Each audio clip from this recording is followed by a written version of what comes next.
Dr. Hovind taught science for 15 years.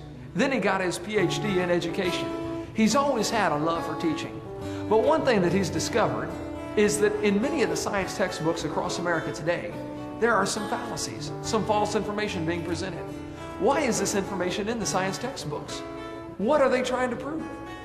Hi, my name is Eric, and in this seminar called Lies in the Textbooks, you're going to find out some of those lies that are being presented and what you can do about it.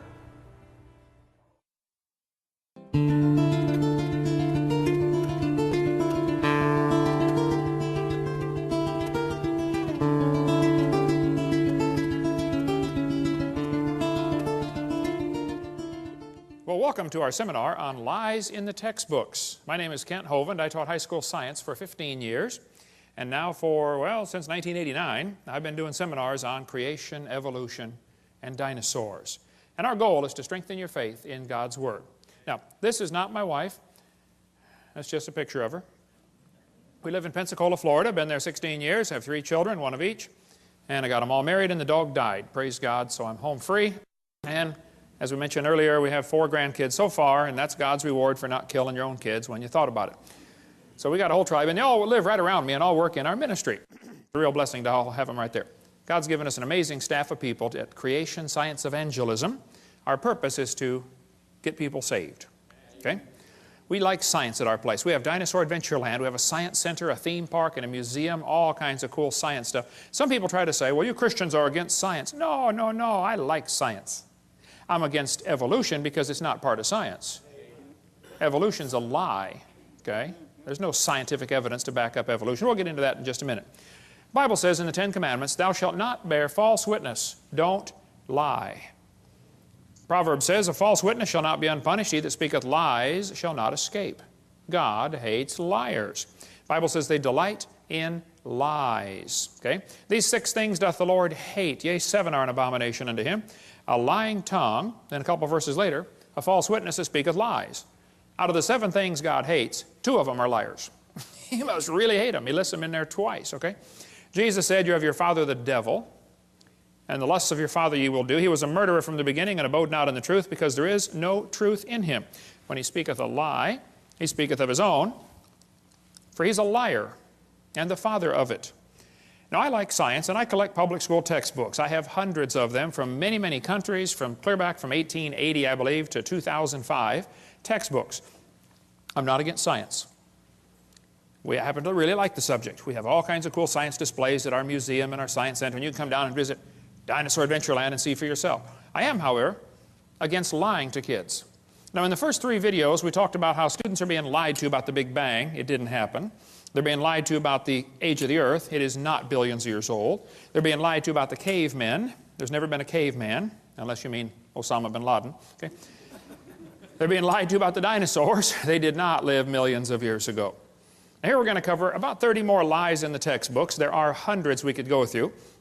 We're going to try to hit the highlights, and this could go for days just covering lies in our textbooks. I'm going to hit some of the big ones, leave some of the little ones go for another time when we have more time. Now, I am not trying to get evolution out of the public schools. I'm not. I think any theory should be allowed to be taught if you don't have to lie to support your theory with false evidence, okay? I am not trying to get creation into the schools. And I think Christians that work on either one of those are wasting their time. And many people have wasted hundreds of thousands of dollars trying to accomplish those 2 goals. It's futile. It's not going to happen. I am, however, trying to get lies out of the textbooks. I think we'll find if we take the lies out of the books, there's nothing left to support evolution. Well, that's their problem. They shouldn't have picked such a dumb theory to begin with, okay? It's not my fault, okay? Now, I'm not against teachers. My mother was a godly woman, led my dad to the Lord on their first date. She retired from teaching public school years ago. Been in heaven now for about 7 years. My brother led me to the Lord. He just retired last year from teaching public school after 34 years. There are many good godly teachers in the system. There are many good godly principals, many good godly school board members. I'm not against schools. I'm not against school boards. I'm not against teachers. I'm not against textbooks. I'm against lies. Okay, let's just keep it in perspective. Is there anybody here that thinks teachers or textbooks should be allowed to deliberately lie to students for any reason? And I mean deliberately. They might be lying and not know they're lying, okay, but if they're deliberately lying, that shouldn't be allowed, should it? Okay? Wisconsin has a law that requires textbooks to be accurate. So does Alabama. Textbooks shall be adequate and current, up to date. Okay? The latest information. Texas has a law that says instructional material shall be factual. Go Texas. Okay? Florida has a law that requires accuracy of instructional materials, and the commissioner is responsible to remove books that are not accurate. Well, commissioner, do your job. Okay? Watch this video and remove the books that are not accurate. It's so simple. It's so simple. Okay? California says textbooks shall be factually accurate and reflect current and confirmed research. Okay? Minnesota says a teacher shall not deliberately suppress or distort subject matter. Yeah, sure, hey there, fella, you betcha. The problem is, none of those states enforce their own laws. I don't know if Tennessee here has a law that requires textbook accuracy. They ought to if they don't have one. If you don't have one, pass one. This is a textbook from about 100 years ago. It says, God created the heavens and the earth in 6 days. Prayer is a duty, but it's vain to pray without a sincere desire of heart. God governs the world in infinite wisdom. You believe that's a public school textbook? Well, here's one today. Evolution is fact, not theory. Birds arose from non-birds and humans from non-humans. No person who pretends to any understanding of the natural world can deny these facts. Wow, something's changed. Actually, I was at Chickasaw, Oklahoma a couple of weeks ago. It was supposed to be a debate, but none of the professors would debate me. So they scheduled an evolution seminar 2 days after I was gone. They let me come speak on creation. The student group got me in there. Here's a poster they put up right next to my poster. The poster was inviting people to come to the evolution seminar. Interested in evolution? Well, come on down. Evolution lecture with Dr. Mather and Dr. Ray. It says, hear both sides of the issue. Well, we invited them to debate. They could have heard both sides altogether. Here the kids get 9 months of evolution teaching. I come in for 2 hours and they panic. And then they got to say, here, both sides. Both sides. You're not going to present both sides. You're going to present one side, the evolution side, which is what they already got for 9 months. They don't want to hear it. I think they said 20 people turned up, 15 of them are from the Baptist Student Union, just to see what the teachers would say. Okay? They hear both sides. Their own textbook, there in Chickasaw, Oklahoma, has 1/4 of the book, one entire unit devoted only to evolution teaching. Nothing about creation. Evolution's a dying religion surviving only on tax dollars. It's dead. This textbook has over 100 pages where evolution is talked about. There's not one single mention of creation. So don't tell me they want to hear both sides. They don't, okay? They want to present one view only. It's called indoctrination, not education. Now, this is a chart showing how the atheists feel that the different states are doing with the teaching of evolution. They think you folks in Tennessee are doing a lousy job of teaching evolution to your kids. Go Tennessee. All right. Hey, hey. Okay. They think the folks right over here in North Carolina are doing a good job of teaching evolution. Well, North Carolina folks, get on the ball. Turn your state red by the next time they do this survey, okay? Now, is there anybody here that thinks teachers or textbooks should be allowed to use outdated or false information just to get students to believe a theory? Would that be a good idea? No, okay? Anybody here that thinks teachers that deliberately lie should be fired? Okay? Is there anybody here that thinks textbooks with lies should be banned or the lies torn out of the book? Think that'd be fair? All right. Well, buckle up, hang on, let's go. It's always amazed me how two people can look at the same thing and come to opposite conclusions of what they are looking at. You know, two people can look at Grand Canyon. One of them believes in evolution. He looks at the canyon and says, wow, look what the Colorado River did for millions and millions of years. The Bible-believing Christian stands there, looks at the same canyon, and says, wow, look what the flood did in about 30 minutes. Now, how was that canyon formed, huh? Textbook says over millions of years, the Colorado River carved the Grand Canyon from solid rock. Oh, now, hold on a second, okay? It's a fact Grand Canyon exists. I've been there a bunch of times, studied. I taught earth science for 15 years. I love studying Grand Canyon. There are two interpretations of how it got there. The evolutionists will say it formed slowly with a little bit of water and lots of time, like, you know, billions of years. The creationists will say, no, it formed quickly by lots of water and a little bit of time, like a big flood in the days of Noah. And the guys who believe in evolution are always trying to erase the line between their interpretation and try to include it as if it is part of the fact. No, it's just your interpretation, guys, okay? This textbook says, the Colorado River has cut through layer upon layer of rock over millions of years. Well, now hold on a minute. This textbook says, the Colorado River cut through 2,000 meters of rock, exposing sediment layers like huge pages in the book of life. Scan the canyon wall from rim to floor and you look back through hundreds of millions of years. I don't think so. I was in a debate one time and this atheist said, Hovind, you're so stupid. Don't you know it took millions of years to carve the Grand Canyon? I said, well, sir, there's a couple things you ought to learn about Grand Canyon. If you built a dam across Grand Canyon, a huge lake would fill in behind it, covering several states, okay? I mean, take a lot of dirt to build a dam, but if you could build a dam across that canyon, you'd have a really big lake. Actually, some of the water from Wyoming drains through the Grand Canyon. It has a huge drainage pattern. There's a picture of it, satellite false color image. You can see Grand Canyon right there, a big gash right across a ridge in the mountains. You folks in Tennessee know what a ridge is. Not really a mountain, just a big long ridge, okay? I've flown by and taken lots of pictures. I asked the pilot one time, I said, man, are we going near Grand Canyon? He said, yeah, about 100 miles. I said, can you get permission to, divert and go closer? He said, let me see what I can do. He got permission, and we flew right over the top of the canyon. I'm taking pictures like crazy, Love studying Grand Canyon. Actually, it's a bunch of useless real estate. I mean, what would you do with it if you had it, You can look at it and then go home. That's about it. But, I mean, you can't plow it, that's for sure, and you don't want your cows playing out there. But I said to this professor, I said, sir, there's a couple things to consider about this canyon. I said, these two red lines indicate what's called the snow line, okay? Between those two red lines is a ridge that gets about 6,900 to 8,500 feet above sea level. Now, the river enters the canyon at the far right over there at 2,800 foot elevation. The river flows downhill for 270 miles. Comes out the other side. If you look at it from a side view, a schematic view, it'll look like this. The river comes in 2,800 foot elevation. The ground rises up while the river goes down for 270 miles. I said, now, sir, there's a few things you ought to consider about this canyon. I said, did you know the top of Grand Canyon is higher than the bottom? He said, obviously. I said, sir, did you know the river only runs through the bottom? He said, well, yeah. I said, sir, did you know the top is higher than where the river enters the canyon by over 4,000 feet? He got a dazed look on his face like a calf looking at a new gate. I said, sir, did you know rivers don't flow uphill in Tennessee? There's no delta. Where's the mud that washed out of Grand Canyon? Nobody has a clue, okay?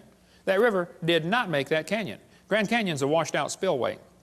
There used to be two big lakes, Grand Lake and Hopi Lake. The lakes are long gone, but the beaches are still there. You can still see the beach line.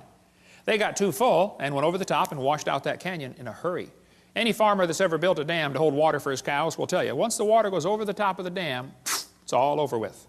That's why they guard the levee like crazy during flood seasons, don't they? Get out there with sandbags. You don't want it to even get started. It's gone in a flash, okay? This river flows down this way. Obviously, it started at the top.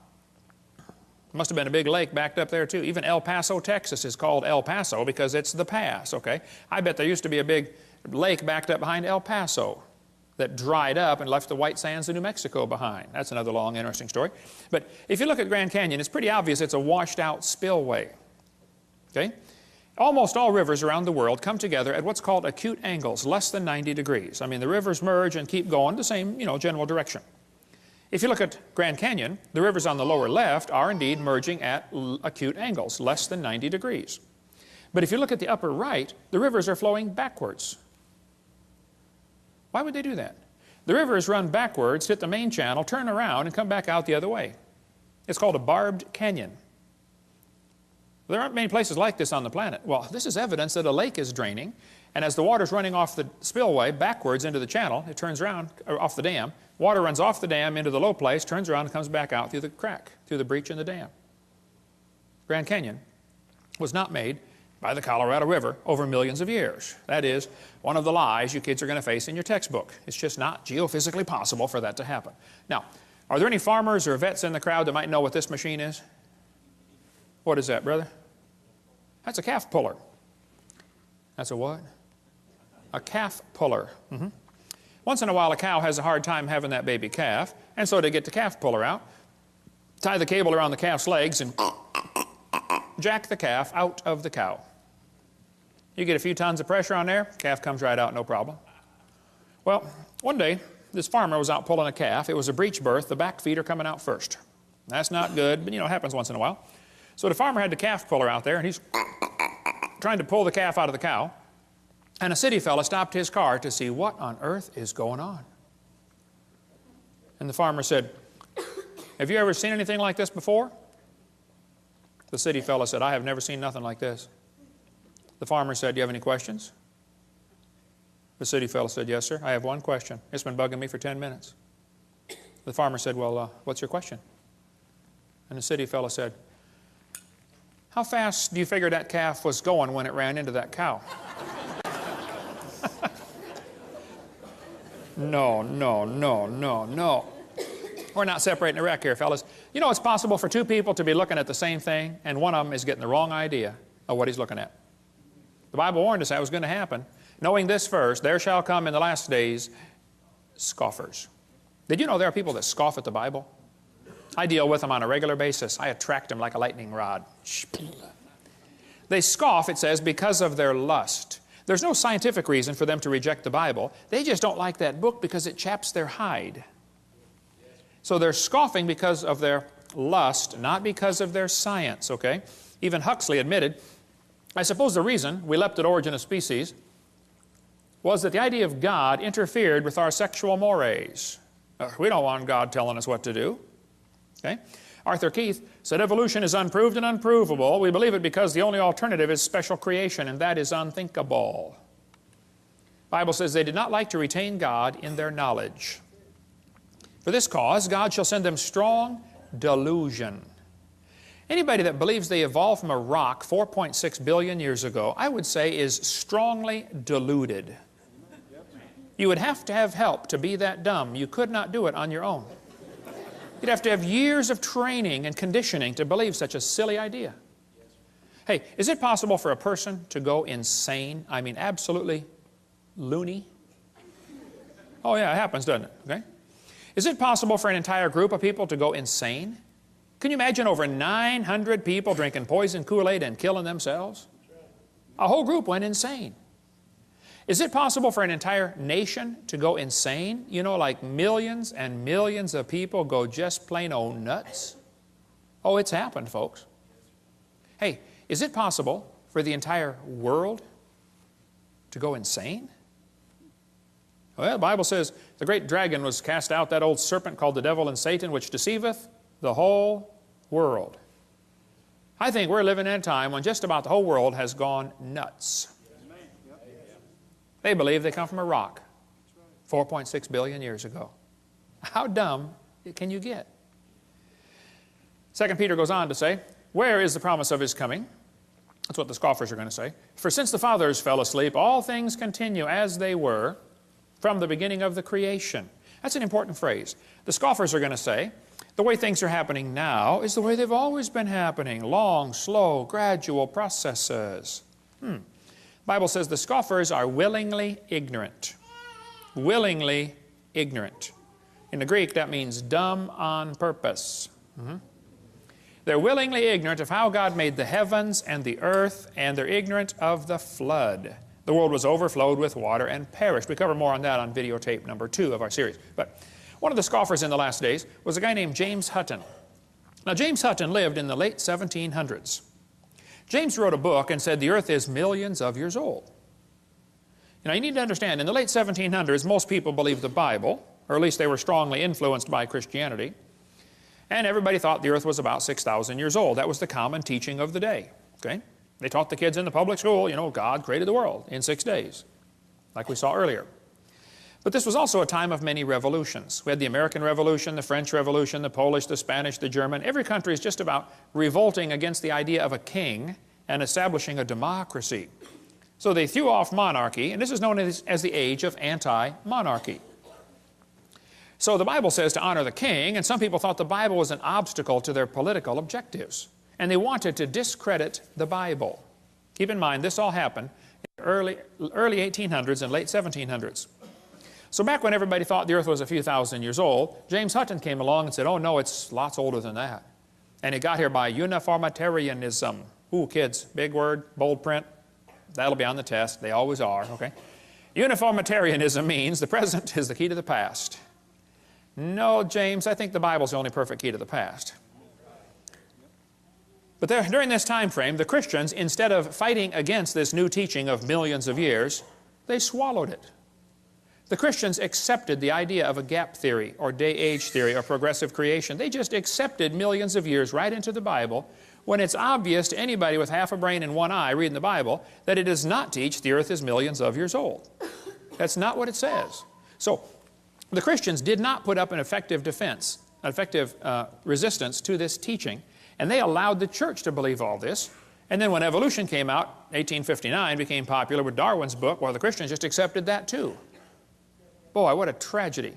That book covers the great turning point in history, if you like the history of stuff. Well, James Hutton's book that he wrote had a real strong influence on a young lawyer from Scotland named Charles Lyell. Charles Lyell, the lawyer, hated the Bible. Somebody calculated one time that if all the lawyers in the world were laid end to end around the equator, we would all be better off. Charles Lyell, in 1830, wrote this book right here, Principles of Geology. I've got it here on the table. You can come take a look at it. It's all marked up. In this book, you can see his hatred for the Bible kind of ooze off every page. He kept calling it ancient doctrines. He said, oh, you have a scriptural authority. He was mocking them, okay? He called a religious prejudice. He said, men of superior talent, he's talking about himself, who thought for themselves and were not blinded by authority. He used every opportunity he could find to mock the Scriptures. And kids, you won't have to go to college very far before you're going to run into a professor that has this mocking attitude toward God's Word. How many of you had one when you went through school? Seems like their whole goal in life is to destroy your faith. I had a bunch of them when I went to school. They just wanted to destroy your confidence. Well, Charles said his goal was to free the science from Moses. What do you suppose he meant by that? Well, before Charles Lyell wrote his book, everybody looked at the geology, looked at Grand Canyon and said, wow, look what the flood did.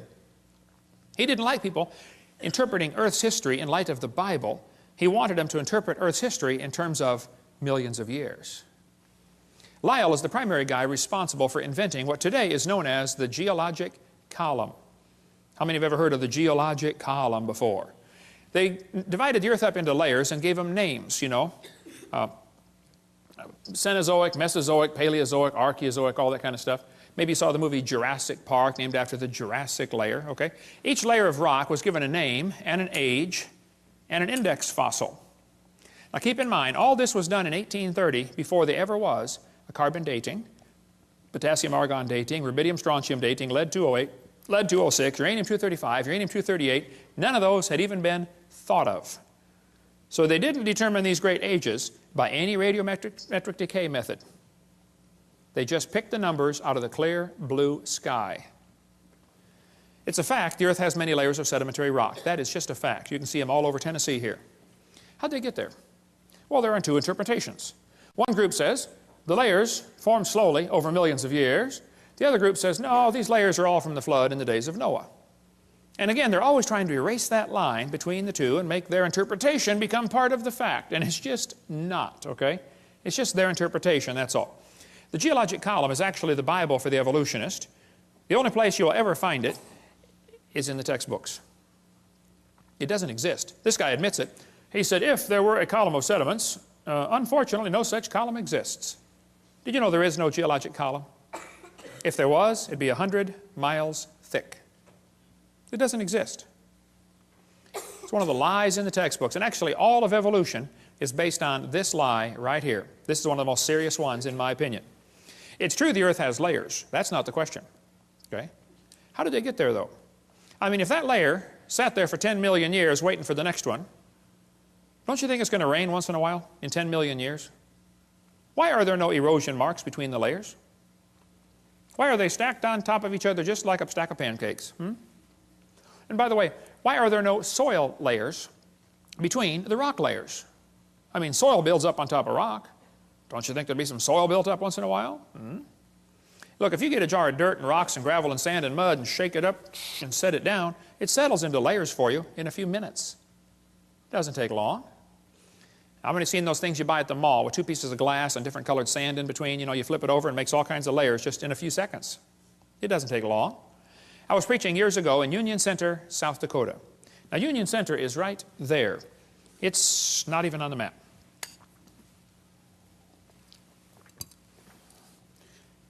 And South Dakota puts everything they can find on the map just to kind of fill in the white places, you know.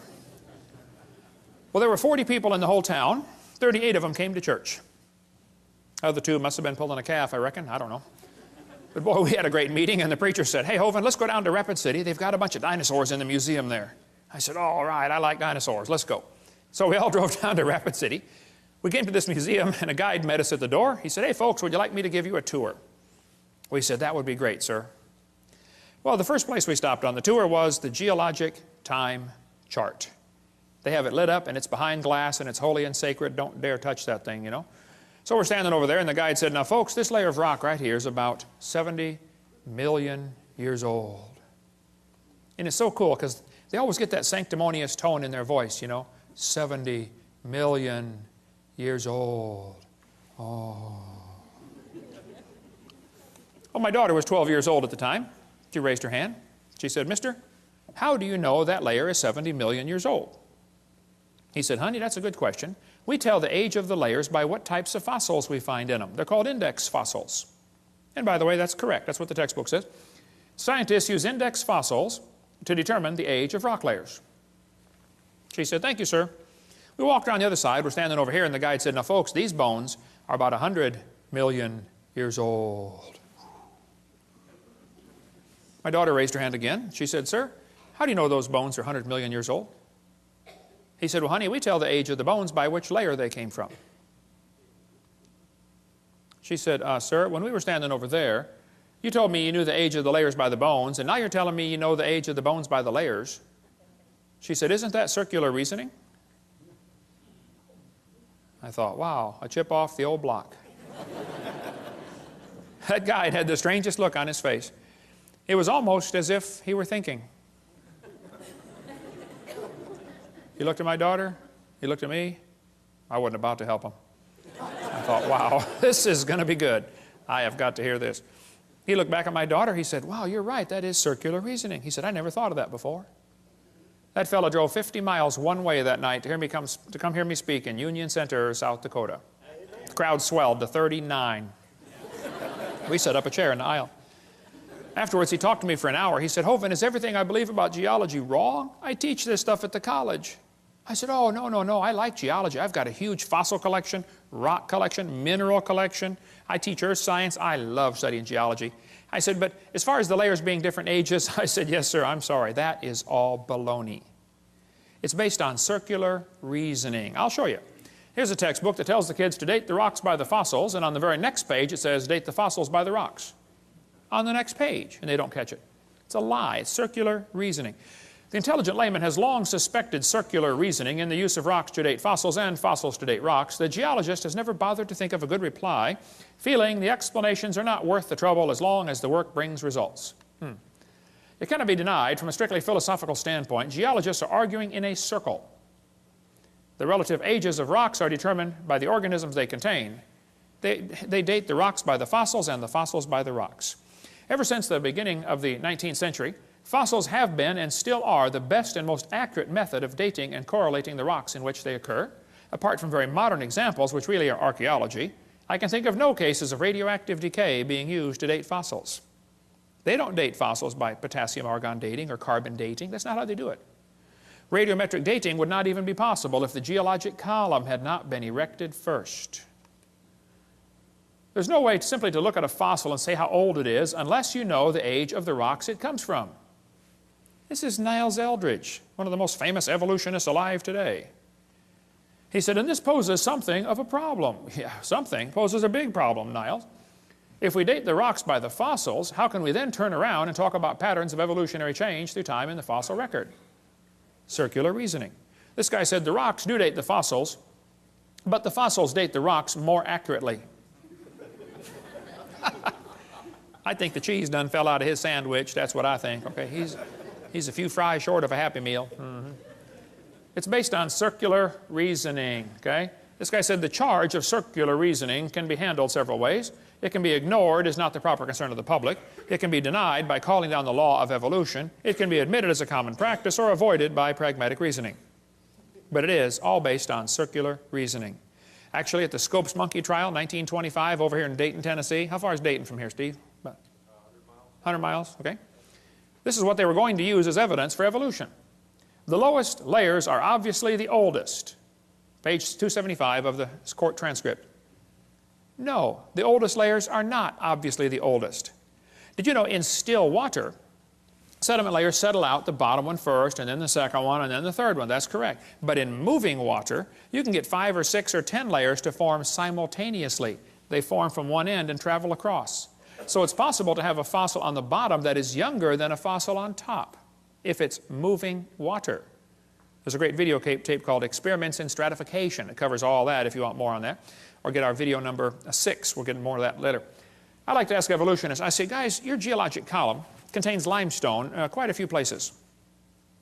If I handed you a piece of limestone, how would you know if it's 100 million year old Jurassic limestone or 600 million year old Cambrian limestone? I mean, exactly what's the difference? They'd say, well, the only way to tell the difference is by the index fossils. That's precisely my point. They date the layers by the fossils. This textbook shows the kids a trilobite, and it says, boys and girls, trilobites make good index fossils. If a trilobite is found in a rock layer, the rock layer probably formed 500 to 600 million years ago. I don't think so. Somebody found a human shoe print where the guy with a shoe on had stepped on and smashed a trilobite. They asked evolutionists all over, how on earth could a human step on a trilobite? If trilobites lived 500 million years ago and man didn't get here till, 3 million years ago, and they didn't start wearing shoes till 10,000 years ago, how could a human step on a trilobite? One atheist said, well, it's obviously. Only answer would be that aliens visited the planet 500 million years ago. Oh, them aliens will do it every time. Another guy said, well, maybe there was a large trilobite shaped like a shoe that fell on a small one. Now, there are some big trilobites, okay, but I don't think they're shaped like a shoe. Actually, the trilobite has the most complicated eyeball ever. Trilobite eyes are unbelievable. And this is one of the first creatures to evolve, and it already has the most complex eye, which just the eye is one of the most complex features you could have. Now, trilobites are not index fossils for anything, okay? There are all kinds of different types of trilobites, and there probably are some still alive today. Certainly the Baltic isopod is still alive. A guy sent me a couple weeks ago, about a couple months ago, I guess, a whole jar full of trilobites from the Prudhoe Bay water treatment plant up there for the oil factory they've got, oil refining rig. When they arrived in Pensacola, Florida, they were still alive in the jar. But I don't know how to keep a trilobite alive. I mean, you give it mouth to what, some resuscitation, but they all died, but we got them in our museum there. Somebody just sent me a large one that they got down in the Caribbean, about this big. It's in our museum, and it was frozen. They said, yeah, I pulled it off the rock myself down in the Caribbean, still alive. They call it some kind of roach. Roach, it looks like a big trilobite. This textbook shows the kids a graptolite. It says, boys and girls, this is 410 million years old. I don't think so. Graptolites were found still alive in the South Pacific 10 years ago. So if you find graptolite, you can't use that as an index fossil for any age rock, okay? They tell the kids in school the lobe-finned fish is the index fossil for Devonian, 325 million years old. See that short leg, boys and girls? He's got a little bitty leg and then the fin. Ah, see, that proves he's evolving from a leg to a fin. No, that's a lie. The lobe-finned fish are still alive today. They're swimming around the Indian Ocean. And when they caught the first one in 1938, the scientists looked at it and said, wow, would you look at that? They survived for 325 million years. It never dawned on them once to question the geologic column. That thought never crossed their brain. You don't question the geologic column. It is holy and sacred. You just have to say it survived for 325 million years. It's in the textbooks today. And they still say it's the index fossil for 325 million year old rock, even though they know they're swimming around the ocean. How can they be that dumb? This lady wrote a book about it, A Fish Caught in Time. She says, boys and girls, this is our own great uncle, 40 million times removed. She does look a little fishy, kind of around the gills there. Okay. You're going to be told that dinosaurs are index fossils for the Jurassic period, 70 million, or Cretaceous, 70 million years ago. That's baloney. Dinosaur bones were found here recently that had blood cells still in them. How long are the blood cells going to last? Here's soft tissue found with dinosaur bones, still flexible, soft tissue in March of 2005. There's fossilized human hands found in the same rock strata as dinosaur bones. Now, they tell you the layers are different ages. That's simply baloney, okay? Now, Charlie Darwin didn't like round numbers, so he said the Wealdian deposits are 306,662,400 years old. Oh, how could he possibly know such a thing, okay? All over the world, petrified trees are found standing up, connecting these different rock layers. Petrified trees standing up. Now, how long does a dead tree stand up around here before it falls down? 5 years, maybe 10 years? 5 million? Oh, no, not 5 million, that's for sure, right? But yet petrified trees in the vertical position are found all over the planet. I'll just flash through some pictures real quick here. There are all kinds of petrified trees found standing up. And they're running through multiple layers, and the kids are being taught the layers are different ages, and yet here's one tree connecting them all. I'm having a hard time believing these layers are different ages. That's what I'm having. Central Alabama's got a large coal mine with a whole bunch of petrified trees standing up running through 2 seams of coal, the Blue Creek and the Mary Lee. Now they're going to tell you in school, for coal to form, a forest has to grow, and then it all falls over and turns into a swamp, and then it gets buried, and then new mud washes in on top, and the coal slowly forms from the forest that was buried. And then thousands of years later, another forest grows on top, and a whole new layer of coal formed. So if you find 2 layers of coal, oh, that took thousands of years. That's what they'll tell you in school. That's simply baloney. We'll cover more on coal formation on video 6, but if you look at the samples of trees found in this coal mine, you look at sample A, B, C, D, E, F, G, I mean, any freshman law student could tell you, hey folks, I think I can prove these 2 coal formations formed at the same time, very quickly. Within a few weeks or months of each other, that's for sure. Probably during the flood in the days of Noah. We'll cover more on that on video 6. In Cookeville, Tennessee. How far is Cookeville from here? 100 miles? What's that? 150 miles. In Cookeville, Tennessee, there's a coal mine with petrified trees standing, running. Here's coal at the bottom. The tree is coalified at the bottom, petrified in the middle, and coalified on top, where it went through a second coal seam. Same tree. By the way, why are coal seams generally found on top of layers of rock or clay? Wouldn't be a pretty poor place to grow a forest? Ought to be on top of soil, don't you think? Yeah. Polystrate fossils are found all over the world. In Joggins, Nova Scotia, there are dozens of petrified trees standing up, connecting different rock layers. Scientists go up there and look at them and just say, wow, that's curious. No, it's more than curious. It's devastating to your teaching that the layers are different ages. There's a brochure you can get from our bookstore. It's $2. It's got 30-some color pictures of petrified trees in the vertical position. Occasionally, the petrified trees are found upside down, running through many rock layers. Now we really got a problem. I've thought about this till my brain hurts. The evolutionists have 2 ways to solve this. They can say, well, Hovind, you know, the trees stood upright for millions of years while the layers formed around them. Or the trees grew through hundreds of feet of solid rock looking for sunlight. There's a third way to look at it. You know, maybe they were all buried in a big flood. How fast was that calf going? Keep that thought in mind, okay? Mount St. Helens blew thousands of trees into Spirit Lake. Lots of those trees are stuck in the mud at the bottom of Spirit Lake. They're going to petrify in the standing position. More on video 6 about that. It doesn't take long for things to petrify. Here's petrified firewood. The guy chopped on it before it turned to stone. Here's a mummified dog stuck in a tree. Turned to stone. They chased a coon up the tree apparently and got stuck. They named it Stucky. What would you call it, okay? Here's a petrified cowboy boot with the cowboy's legs still in it. The boot was made in 1950 and the leg is turned to stone. Here's petrified fish giving birth. It does not take millions of years to give birth. Praise God, okay? Here's a petrified hat. Petrified pickle found in a jar. The guy sent me the jar and pickle. He said, Brother Hovind, I found this in Montana in an old home. The house was junk. The roof was gone. The house was falling apart. But he said, you want a petrified pickle for your museum? I said, of course. Who in their right mind would not want a petrified pickle, you know? Come on down to Pensacola, Dinosaur Adventureland, and see the petrified pickle. Here's petrified sacks of flour found in flour mill that flooded in 1910 in Eureka Springs, Arkansas. Here's petrified toadstool. There's an amazing gem and mineral museum just south of Bloomington, Illinois, in a little bitty tiny town called Shirley, Illinois. You got to be trying to find it to get there, but it's worth going to see the Funk Gem and Mineral Museum. Okay? Here's petrified acorns. This kid sent them to me. He said, Brother Hovind, I was 7 years old at the time. He said, I stuck these acorns in a bucket of water, and I thought they might, sprout and make some trees, and I forgot about them. Next spring, my mama found the bucket on the back porch, and the acorns had turned to stone. He said, would you like them for your museum? I said, of course. Come on down and see the petrified acorns. More on petrification on video number 6.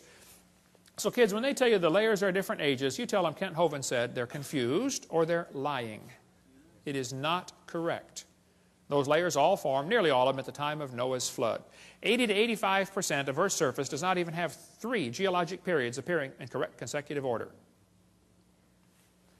Even though this geologic column does not exist, except in the textbooks, that teaching is what changed people in the 1830s away from believing the Bible to believing in uniformitarianism. This teaching especially affected a young preacher. He just got out of Bible college, studied to be a pastor of a church. His name was Charles Darwin. Anybody ever heard of Charles Darwin? Charles Darwin graduated from Bible college to be a preacher, and he's going to sail around the world for 5 years first and collect some bugs for some, bugologist back there in England. Charlie brought some books with him. He brought his Bible, of course. He just got out of Bible college. And he brought this brand new book, Principles of Geology. Charlie said that book changed his life forever. He later wrote to a friend and said, disbelief crept over me slowly. I felt no distress. He slowly lost his faith in the Bible. As Darwin sailed around the world, he stopped off at the Galapagos Islands. Here on those islands, he noticed there were 14 different varieties of finches. Little tiny bird with a little tiny beak. But the beak shapes were different. Now the Grants went there and studied them and said, wow, during dry years the beak is 1/10 of a millimeter thicker, and during wet years it's 1/10 of a millimeter thinner. But it always averages back out. 1/10 of a millimeter, do you know how much that is? Not much. Darwin looked at the birds and said, you know what? I think all these birds had a common ancestor. I bet you're right, Charlie. It was a bird. And then Charlie said, well, maybe this proves that birds and bananas are related. You say, oh, he never said that. He sure did. I knew you wouldn't believe me, so I brought his book. It's right here. The Origin of Species by Charles Darwin. On page 170, Darwin said, it's a truly wonderful fact that all animals and all plants throughout all time and space should be related to each other.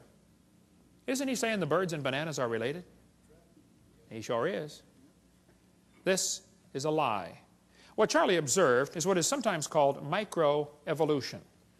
Microevolution tells us dogs produce a variety of dogs. That's a fact. It happens, okay? And roses produce a variety of roses. Nobody argues about that. The question is, does it go any farther than that? You may get a big dog or a little dog, but you get a dog every time. And probably the dog, the wolf, and the coyote had a common ancestor. I wouldn't argue about that. We did the test this morning. Had a 5-year-old girl. Said, okay, here we have a dog, a wolf, a coyote, and a banana. Which one is not like the others? She got it. The banana. We got college professors can't figure that out. Here's National Geographic says, the evolution of dogs from wolves. Well, duh, nobody's arguing about that. Yeah, dogs came from wolves, okay? The Bible says they bring forth after their kind. 10 times it says that in the first chapter. See, this word evolution has 6 meanings. We've been through this before, so I'm going to go through it kind of quickly. There's first of all cosmic evolution, Big Bang. Secondly, chemical evolution, where all the chemicals come from hydrogen. That's baloney. Thirdly, stellar evolution, where all the stars form from dust. You cannot get dust to condense into a solid star. Can't happen. There's Boyle's gas laws that drive it away, okay? Then there's enough stars out there, though we can all have 11 trillion to ourselves. Then you have organic evolution, where life gets started from non-living material. And then macroevolution, where an animal changes to a different kind of animal. None of those have ever been observed. Number 6, variations within the kinds, sometimes called microevolution. That one happens. The first 5 are religious. So whenever you discuss evolution, you have to define what you're talking about. If you're talking about number 6, I'm with you. I agree, that happens. If you're talking about the first 5, that doesn't happen. That's something you believe happens, okay? Watch how they change the definition for the kids. They say, okay, boys and girls, evolution is change over time. Is that really what they mean? Watch this carefully now. In other words, living things have changed over time. Wait. Are you going to skip over the first four? They just want to bypass the first four stages like it's not part of the theory? Well, then you don't have a coherent theory. Then they say, evolution is defined as a change in species over time. Now they're down to what I believe in. I think species can change. I think you can get some really weird varieties of animals, but they're still the same kind, okay? This is a lie, kids. That's not really what they mean by evolution. They want to give you examples of number 6 and make you believe that the whole theory has been proven. Don't get brainwashed. Most evolutionists will say, well, macroevolution is just micro with longer periods of time. No, it's not. They had a big conference on this very question in Chicago. They said the central question of the Chicago conference was whether the mechanisms underlying microevolution can be extrapolated to explain the phenomena of macroevolution. The answer can be given as a clear no. It doesn't work. Variations happen, sure, but they have limits. Did you know farmers have been trying to get bigger pigs for a long time? Do you think they'll ever get a pig as big as Texas? Nah, I bet there's a limit, isn't there? Okay? Roaches become resistant to pesticides. Do you think they'll ever become resistant to a sledgehammer? Probably not. See? There's a tiger had 3 kittens, all different colors, same litter. That's variations, but it's still a tiger. That's not evolution. They always end up producing the same kind of offspring, just like the Bible says. The information for the new variety had to be in the gene code already, or it couldn't produce it. No new information is ever added. The gene pool of the new variety is always more limited. Somebody spent years crossbreeding dogs to develop the Chihuahua. All that money to make a dog that's 100% useless. I mean, think about it. How long would the Chihuahuas last in the real world? Turn them all loose into the woods. Watch what happens. They'd run up to the wolf. Yep, yep, yep, yep, yep, yep, yep, yep, yep. Crunch. End of gene code, right? Genetic information is lost, not added when you get a strange variety. Real evolution would need an increase in genetic complexity. We don't ever observe that. Now, I grew up in Illinois, corn country. Did you know there are so many kinds of corn up there, they have to number them? You'll be driving down the highway and there's a sign that says BX65. Don't mix it with XL29. Something will explode. But folks, you can crossbreed corn from now to the cows come home and you are always going to get corn. You're never going to get a hamster or a tomato or a whale to grow on your corn stalk. It just ain't going to happen, okay? There's a whole variety of dogs in the world, and they might have had a common ancestor. A dog. There's BBC News. It looks like 95% of current dogs came from just 3 original founding females. Hey, they're getting closer. Right here it says, today's dogs come in all shapes and sizes, but scientists believe they evolved from just a handful of wolves tamed by humans living in or near China less than 15,000 years ago. They're getting closer. Man, if they keep studying their Bible, keep studying the science, they're going to be an independent Baptist when they're done. You get done climbing the mountain of truth, that's where you end up, you know. Okay? This Irish textbook calls them divergent evolution. Oh, come on. They show 5 dogs around a wolf, and that's not divergent evolution. Don't give it a fancy name. It's still a dog. It's just a variety of dog. This Mexican textbook says, the horse and the zebra had a common ancestor. I agree. It looked like a horse. You know, 4-wheel drive, genuine leather upholstery, all the standard horse equipment, okay? They got little tiny horses today. We had the world's smallest horse come visit our dinosaur adventure land. Talk about useless. I mean, you know, you can't ride it. Well, my granddaughter could, but it won't bark, you know. What do you do with a horse like that? You know, horses, zebras, and asses can all be crossbred. They have competition in California. Who can get the weirdest animal? They get Zorses, Zonkies, Zeonies, Zedonks, Zebras, and Shebras. Here's a zebra who forgot to put his PJs on. Here's a herd of zebroids running around. You know, in the last 100 years, the Kentucky Derby's gone from an average winning speed of 127 seconds down to 123 seconds. Now, even in the old days, they had some pretty low times turned in, okay?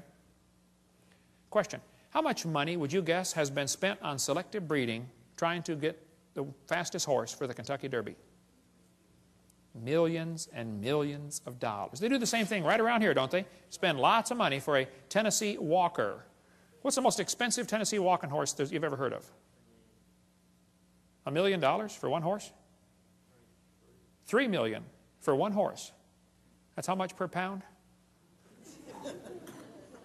Man, I was in Italy. We ate horse over there. It's good, too. Tastes like chicken, you know. Now, I don't know if they've got to the absolute limit of horse speed or not. I don't know. But I suspect they're getting kind of close, okay? If you really want to win the Kentucky Derby, why don't you breed wings on your horse and fly around the track in 12 seconds? The whole point is, sure, you get varieties, but they're limited. There's a bunch of different kinds of cows in the world, and they might have had a common ancestor. A cow. This magazine's where you order chickens. All right, boys and girls, should we order, cinnamon queens, red rocks, white rocks, cherry eggers, or brown leghorns? But look what the magazine says. Jungle fowl are the original bird from which all varieties and strains of domesticated chickens are derived. Did you know all the chickens had a common ancestor? Anybody want to guess what it was? Chicken. You got it. There are 8 kinds of bears in the world, and they might have had a common ancestor. A bear. Mm-hmm. You know, broccoli, cabbage, cauliflower, and Brussels sprouts all have a common ancestor called a plant. Mm-hmm. In California, they've got huge fields where they graft English walnut trees onto black walnut stumps. They do it because the black walnut stump, the root system is tough and can handle the weather over there. But the black walnut doesn't taste as good, it doesn't sell for as much money, and it's tougher to crack. English walnuts taste better, they sell for more money, and they're easier to crack, but the root system rots. So they cut them off and stick them together. They do it all over there. Well, they can do it because they're both a walnut. See, you could never graft an English walnut tree onto the back of a turtle. That won't work, see? The sugar beets were used for years. When sugar got expensive, they wanted to get sugar out of beets. So they tried to do selective breeding to increase the sugar content in sugar beets. They raised it from 6% to 17%, but could not. They ran into a brick wall. Hey, can't go past 17. And the further they got away from the normal wild sugar beet, the more problems they started having. Now you got to babysit the field and spray pesticides and bugicides and everything else on it, okay? Because its disease resistance goes down. People say, don't bacteria become resistant to drugs? Well, that's because they lose information, not gain it. I'll show you. Dr. Spetner points out, this is based on a misunderstanding, for the mutations that cause antibiotic resistance still involve information loss. For example, to destroy a bacterium, the antibiotic streptomycin attaches to part of a bacterial cell called ribosomes. Mutations sometimes cause a structural deformity in ribosomes. Since the antibiotic cannot connect with the misshapen ribosome, the bacterium is resistant. Even though this mutation turns out to be beneficial for the moment, it still constitutes a loss of information, not a gain. No evolution has taken place. The bacteria are not stronger. In fact, under normal conditions with no antibiotic present, they are weaker than their non-mutated cousins. I'll give you an example. Suppose somebody's coming through town and they're handcuffing everybody, taking them off to jail, and then they're going to kill them. But you don't have any arms, so they can't handcuff you. Ha ha ha. Is that a beneficial mutation to not have arms?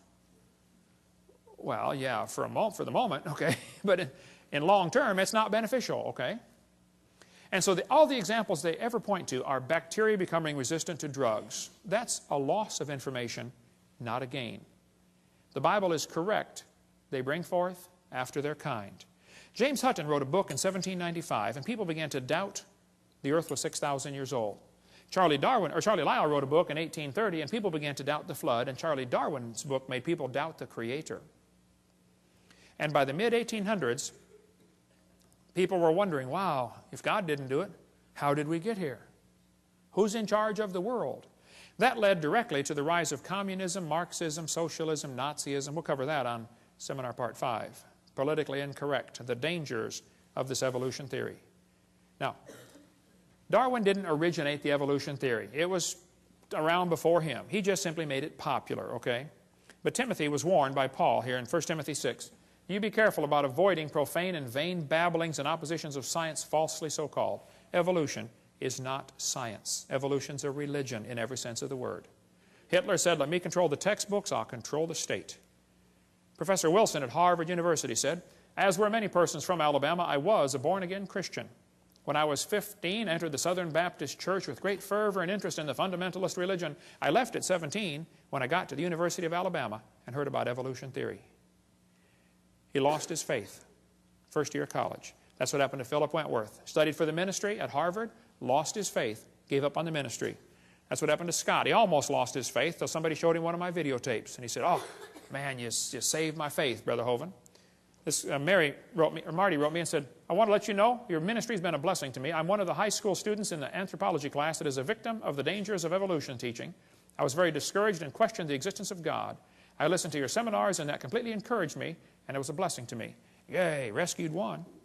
It's amazing how many thousands of people down through history have lost their faith because of this evolution teaching.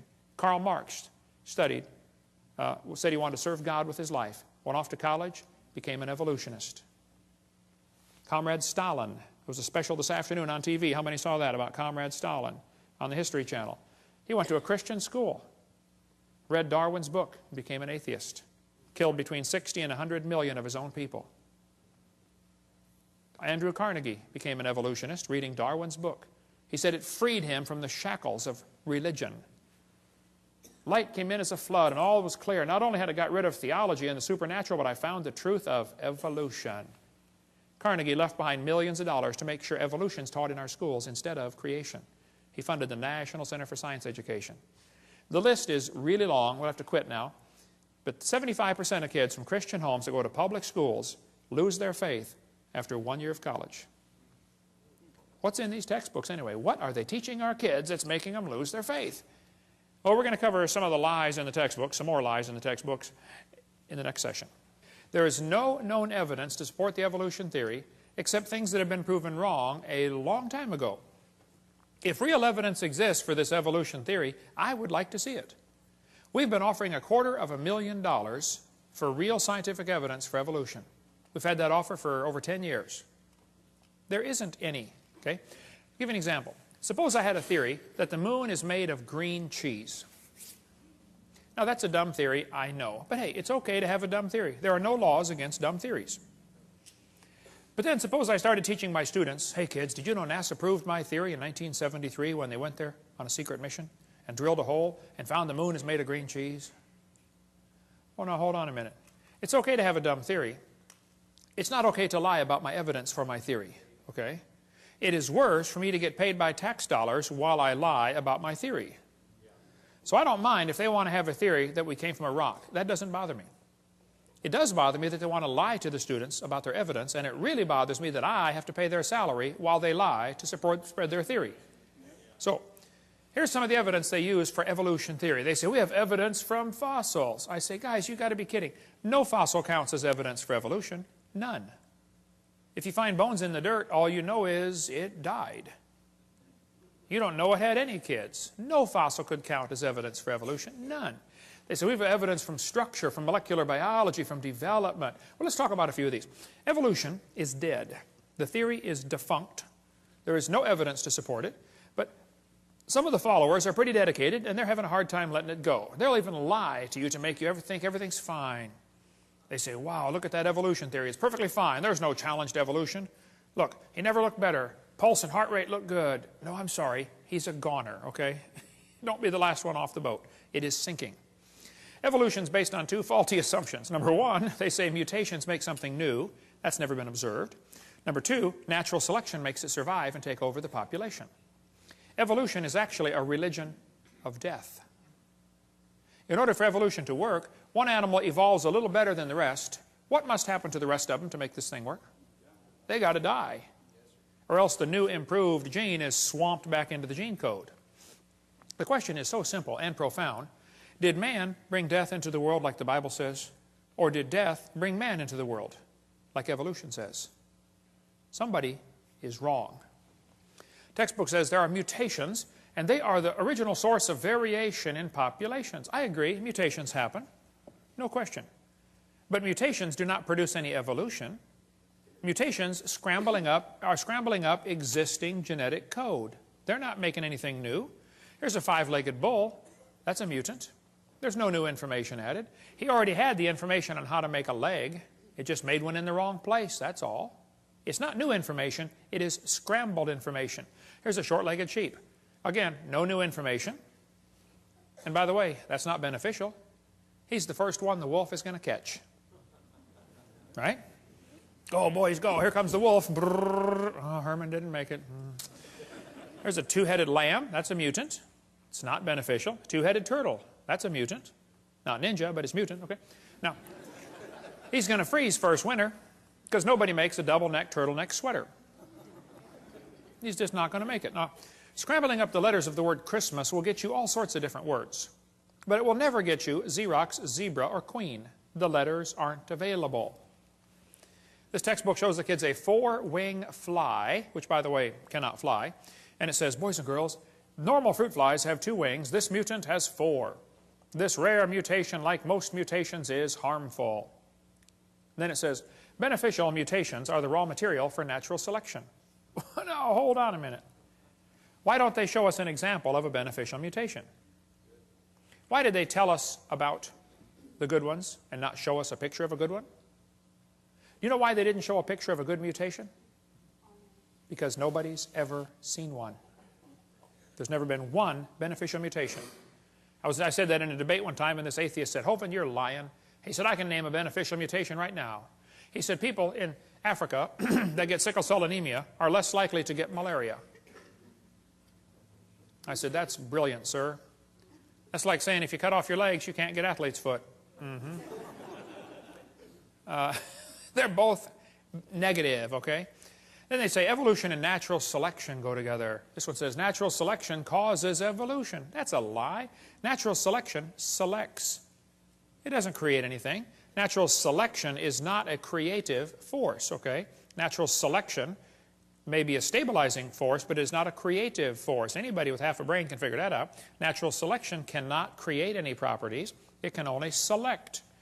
This textbook says, evolution by natural selection had occurred in just 1 year. Oh, they're lying. It says natural selection can lead to evolution. That's a lie.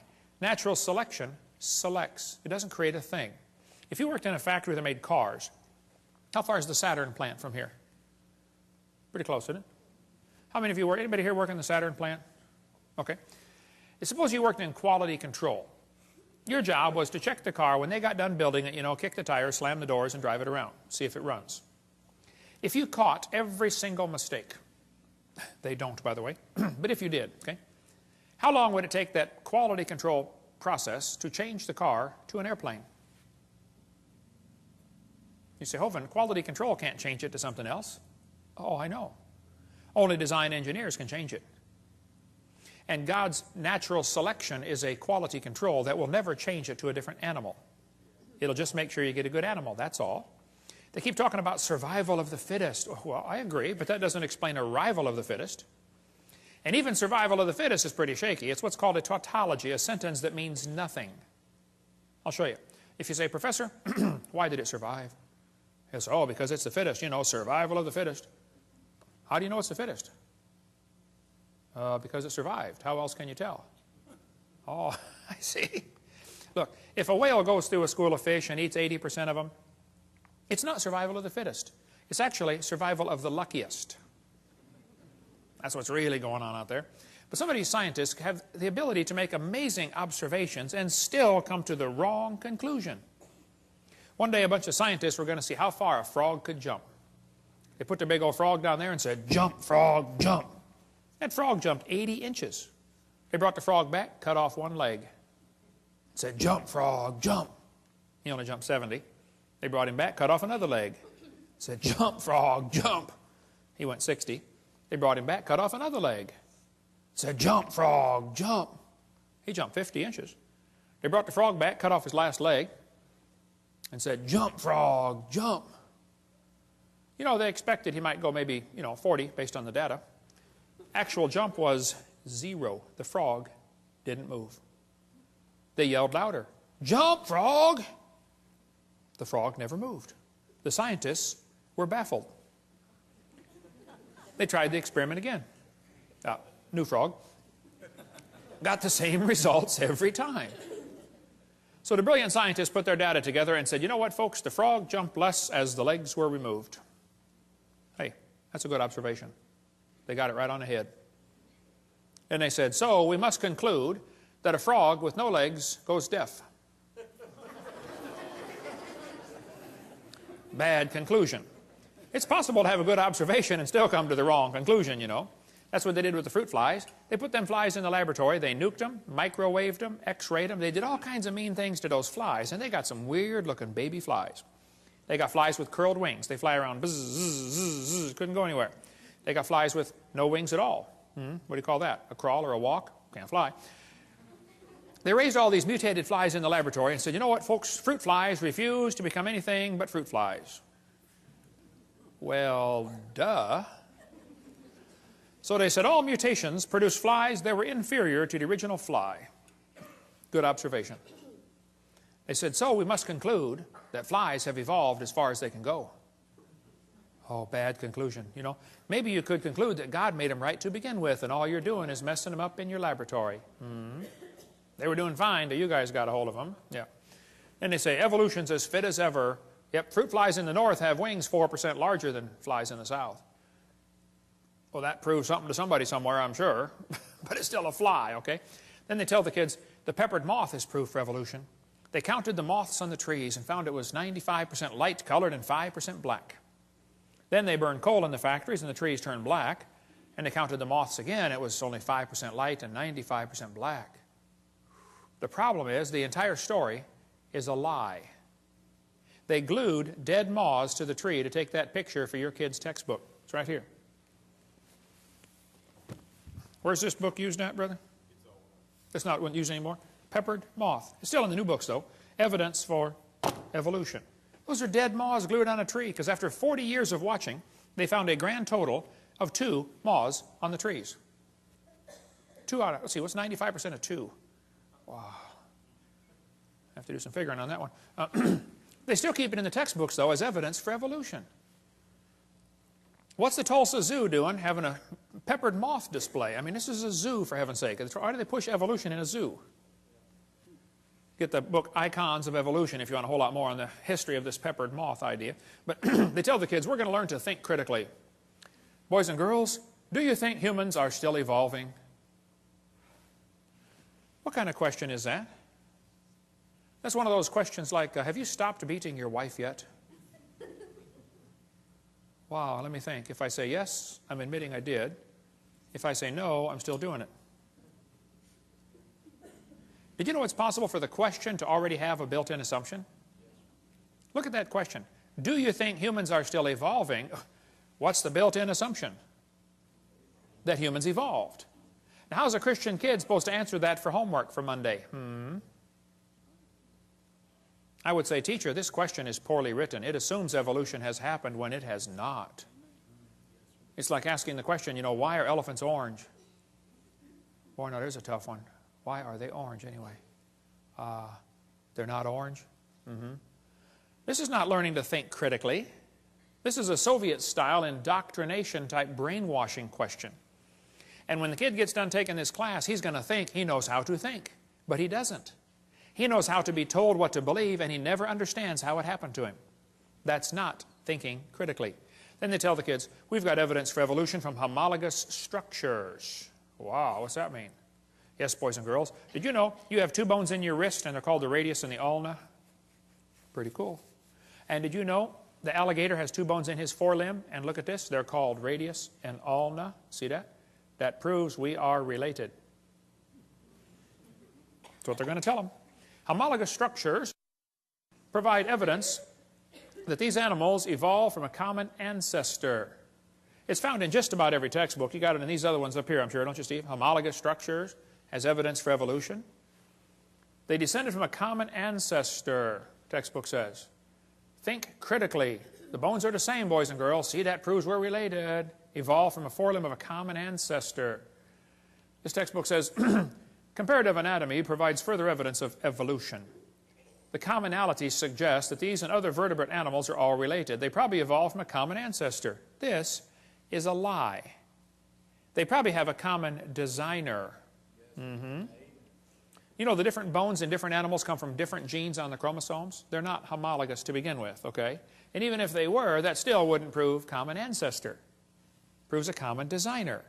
The same designer made them all. Did you know the lug nuts from a Pontiac will fit on a Chevy? You can go out in the parking lot and try it. They will. That proves they both evolved from a Honda 14 million years ago.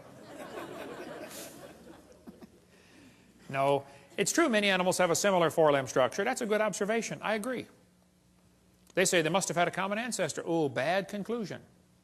Then they'll say, this helps prove we all came from a rock. Well, now you really have got a bad conclusion there. Then they tell the kids, we have evidence from development. Now, this one makes me angry. So I'm going to try to stay calm while we talk about this. Is probably one of the most dangerous lies in the textbooks. We'll just calm down now. Okay, I'm ready. This textbook says the similarity between early stages of development of many different animals helped convince Darwin that all forms of life shared common ancestors. Darwin considered this the strongest class of facts in favor of his theory. This was the best evidence Darwin knew of for his theory. The guy who made up this dumb idea is named Ernst Haeckel. Haeckel called this idea we're about to share with you the biogenetic law, which means as animals develop inside the mother, they go through the stages of evolution. All you got to do is memorize the word farm, F-A-R-M, fish, amphibian, reptile, mammal. That's the way they say it happened. The phrase they had for it back then was ontogeny recapitulates phylogeny. Wow, what's all that mean? Well, ontogeny is the growth of the baby. It goes through stages, okay? Recapitulates means it reenacts or does over again. Phylogeny is the evolutionary sequence. This Irish textbook says, the presence of fish-like structures in embryos of different species shows these animals have evolved from fish and share the basic pattern of fish development. It's as if the embryo retains a memory of its origins and starts to copy them during its development. That's the ontogeny recapitulates phylogeny. Now, the idea that Sigmund Freud relied on was the idea that ontogeny recapitulates phylogeny. That is, the development of the individual recapitulates the evolution of the entire species. This is stupid and dangerous. They tell the kids the embryo, the baby growing in the mother, has gills like a fish. Gills? That's a lie. Those are not gill slits. Those little folds of skin you see on the embryo grow into bones in the ear and glands in the throat. They never have anything to do with breathing. My uncle had 5 or 6 chins, and he couldn't breathe through any of them but the top one. Okay? Those are not gill slits. Ernst Haeckel said the turning point in his thinking was when he read Darwin's book in 1860. See, Darwin's book was printed in English in 1859. The next year, it was printed in German, 1860. Haeckel was a German embryology professor. He read the book and said, wow, what a great theory. If only we had some evidence. Well, 9 years later, they still had no evidence. So Haeckel decided to help out. He was going to make some evidence. Haeckel took a drawing of a dog and a human embryo. He was an embryology professor, you know. And he lied. He faked the drawings. He changed them and made them look exactly alike to prove they're related. He just is a bald-faced lie, okay? Haeckel made giant posters of his fake drawings and traveled all over Germany and converted the people to believing in evolution, which led to the next obvious question. Hey, if evolution is true, I wonder which race of humans have evolved the farthest. And guess who the Germans thought it was? Yeah, we'll talk more about that later. Now, on top are Haeckel's fake drawings. Underneath are the actual photographs of these animals. He lied. His own university held a trial and convicted him of fraud. He said at the trial, I should feel utterly condemned were it not that hundreds of the best observers and biologists lie under the same charge. This biogenetic law is as dead as a doornail. It's not true. But it can't be taken out of the textbooks for some reason. It's been proven wrong since 1875, and they still keep it in the books. It's still used in this book, Evolutionary Analysis, college textbook, 1998 edition, used at University West Florida, the exact same chart of Ernst Haeckel. Now, it's only been proven wrong since 1875, okay? I know it takes a while to get textbooks up to date, but that's long enough. I think 130 years, they ought to be able to get it out by now, don't you think? Okay? More about the gill slits in this book here, Icons of Evolution. Darwin's theory, his book came out 1859. He predicted they would find evidence. 1860 1869, Haeckel faked the drawings. 1875, it was proven wrong. But it's still in textbooks used all over the planet. 2004 textbook, still has it. 2005 textbook, and I pronounced it wrong as Chickasha, not Chickashaw, Chickasha, Oklahoma. I got corrected during the break. Still teaching the baby has gill pouches. Notice, for example, gill pouches, okay? Gill slits on the embryo. They're teaching this in textbooks all over the world. It's only been proven wrong since 1875. Get it out of the book. Tear the page out. I mean, it's a no-brainer. Tear out the page. It's not true. Here's a junior high textbook telling them it has embryo has gill slits. This one says, similarly, humans and fish embryos resemble each other because humans and fish share a common ancestor. These similarities provide evidence that these three animals evolved from a common ancestor, tiny gill slits. Gill slits on the human embryo. Gills of fish. Tiny gill pouches, used in college textbooks. There's a 2004 textbook saying it has evidence of evolution is seen in development of embryos. You can't get a high score on SAT or ACT tests unless you lie and say the baby has gill pouches. It's found on every single test we could find. If you don't believe in evolution, you won't score high to get into college, or at least give the evolution answer. Why would they keep this in the textbooks 130 years after it is proven wrong? There's only one answer I can come up with. I'll tell you in a minute. This one shows a 5 to 6 week embryo, and it says by 7 months the fetus looks from the outside like a tiny normal baby, but it's not. It's not a baby at 7 months. Hello, that's a lie. It's a human at conception. 34% of babies born at 5.5 months will survive. One lady had surgery on her baby before it was born. Cut the mother open, cut the uterus open, and the baby's holding the doctor's finger at 5 months along. Let's see. The angel of the Lord said, behold, thou art with fetus. No, I believe he said you're with child, didn't he? Yeah, it's a child before it's born. Yeah. Scott Peterson is accused of murdering his wife and unborn child. Now, Paul Azan, you hypocrite. Don't you think it's okay to have an abortion, and yet you call it an unborn child? Scott Peterson is found guilty of murdering his wife and son. That's because in California you have to have a double homicide to get the death penalty. So they want it to be a son or a child, but the rest of the time if you want to have an abortion it's okay. Now it's not a child, it's just a fetus. Well, let's get consistent here, folks, okay? Which is it? All right? More about embryology on this one, but why do they keep this in the textbooks? It's very simple. That's the only way to justify abortion. They want you to think it's not human yet. Somebody wants to reduce the population of this planet.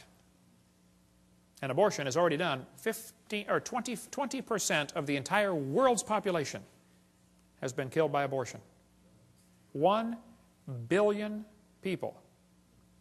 Let's see, Hitler killed 6 million, Stalin about 100 million, abortions 1,000 million. That's going to work. We'll cover more on that on video 5. Anna Rosa had her arm chopped off in a botched abortion. She was born anyway. They thought they killed her. Everybody says, oh, that's terrible. What if they would have cut her head off instead? We never would have heard about Anna Rosa. Now, I live in Pensacola. You might have heard of my town. We've had 2 doctors that were doing abortions shot and killed. Several clinics have been blown up or burned down. I did not shoot any doctors, and I did not blow up any clinics, okay? And I don't think Jesus would do it that way. He grew up under Roman control. He didn't go around blowing up tanks and burning down bridges, okay? But when the first doctor got shot, I was preaching in Fort Lauderdale. The next day I flew home, and right in front of me on the airplane were 2 women from NOW, the National Organization for Wild Women. And they were flying up to Pensacola, going to have a big rally and march around town, you know. As we got off the airplane, I noticed on their shirt it had in huge block letters, choice above all. So, being my mild-mannered self, I said, excuse me, ma'am, what does this mean, choice above all? She said, a woman ought to have a right to choose. I said, choose what? She said, choose to have an abortion. It's her body. I said, well, yes, ma'am. If she wants to abort her body, I suppose that's fine. But it looks to me like she wants to abort somebody else's body. When you consider half of them are male, think about it. It's not her body. I said, by the way, ma'am, I'm kind of curious about this. I have 3 kids. I delivered one of my kids at home. I used to raise hamsters. I taught biology and anatomy. I'm kind of familiar with this process. I said, why does the woman's right to choice stop at birth? Why don't we let the mother choose to kill it after it's born? Be a lot safer and simpler. Hey, why don't we extend abortion rights up until the kid's 2 years old? I know a lot of mothers with a 2-year-old that have thought about it a time or two. I won't ask you to raise your hand, but I know you're out there. I got it. Let's extend abortion rights up until the kid is 18. I bet they'd behave a lot better. Son, one more time and I'm going to abort you. Hey, teacher, where's Johnny today? Oh, he didn't do his homework yesterday, so his mommy aborted him. Hey, grades would skyrocket, wouldn't they? By the way, Peter Singer is pushing for abortion after the baby's born. He's trying to get legislation passed so you can kill the baby up to 28 days after it's born and still call it an abortion. Have you ever noticed the news media calls them pro-choice and they call guys like me anti-abortion? I'm not. They do that anti-abortion because it's a negative sounding term. Pro-choice is such a positive sounding term. How about let's call me pro-life and call them pro-death, and we both get a positive sounding term. That's why I refuse to take the paper. I just can't stand their liberal slant on everything. We get a call once in a while, hey, you want to take the Pensacola News-Journal? I say, no, ma'am, we don't have a parakeet. That's what I tell them. See, the media will ignore the wishes of the majority, and they're going to push their liberal agenda. We'll cover more on that on Part 5. Well, remember when the kids got shot in Colorado? Right away, they jumped on the gun control issue. You know, if kids keep getting shot in our schools, maybe it's time to consider some other issues like, should we have public schools? Or maybe should we teach them evolution? That's what did the Columbine shooting. Those kids were real strong believers in evolution. They made a videotape before the shooting. One of the boys said, he doesn't deserve the jaw evolution gave him. Look for his jaw, it won't be on his body. They were strong believers in evolution. They did the shooting on Hitler's birthday on purpose. They shot Isaiah Shoals just because he was black. Eric's t-shirt said, natural selection. And then Rosie O'Donnell said, see, we need more gun control. Rosie, Rosie, Rosie. Blaming guns for Columbine is like blaming spoons for Rosie O'Donnell being fat. It's not the spoon's fault. It's not the gun's fault, okay?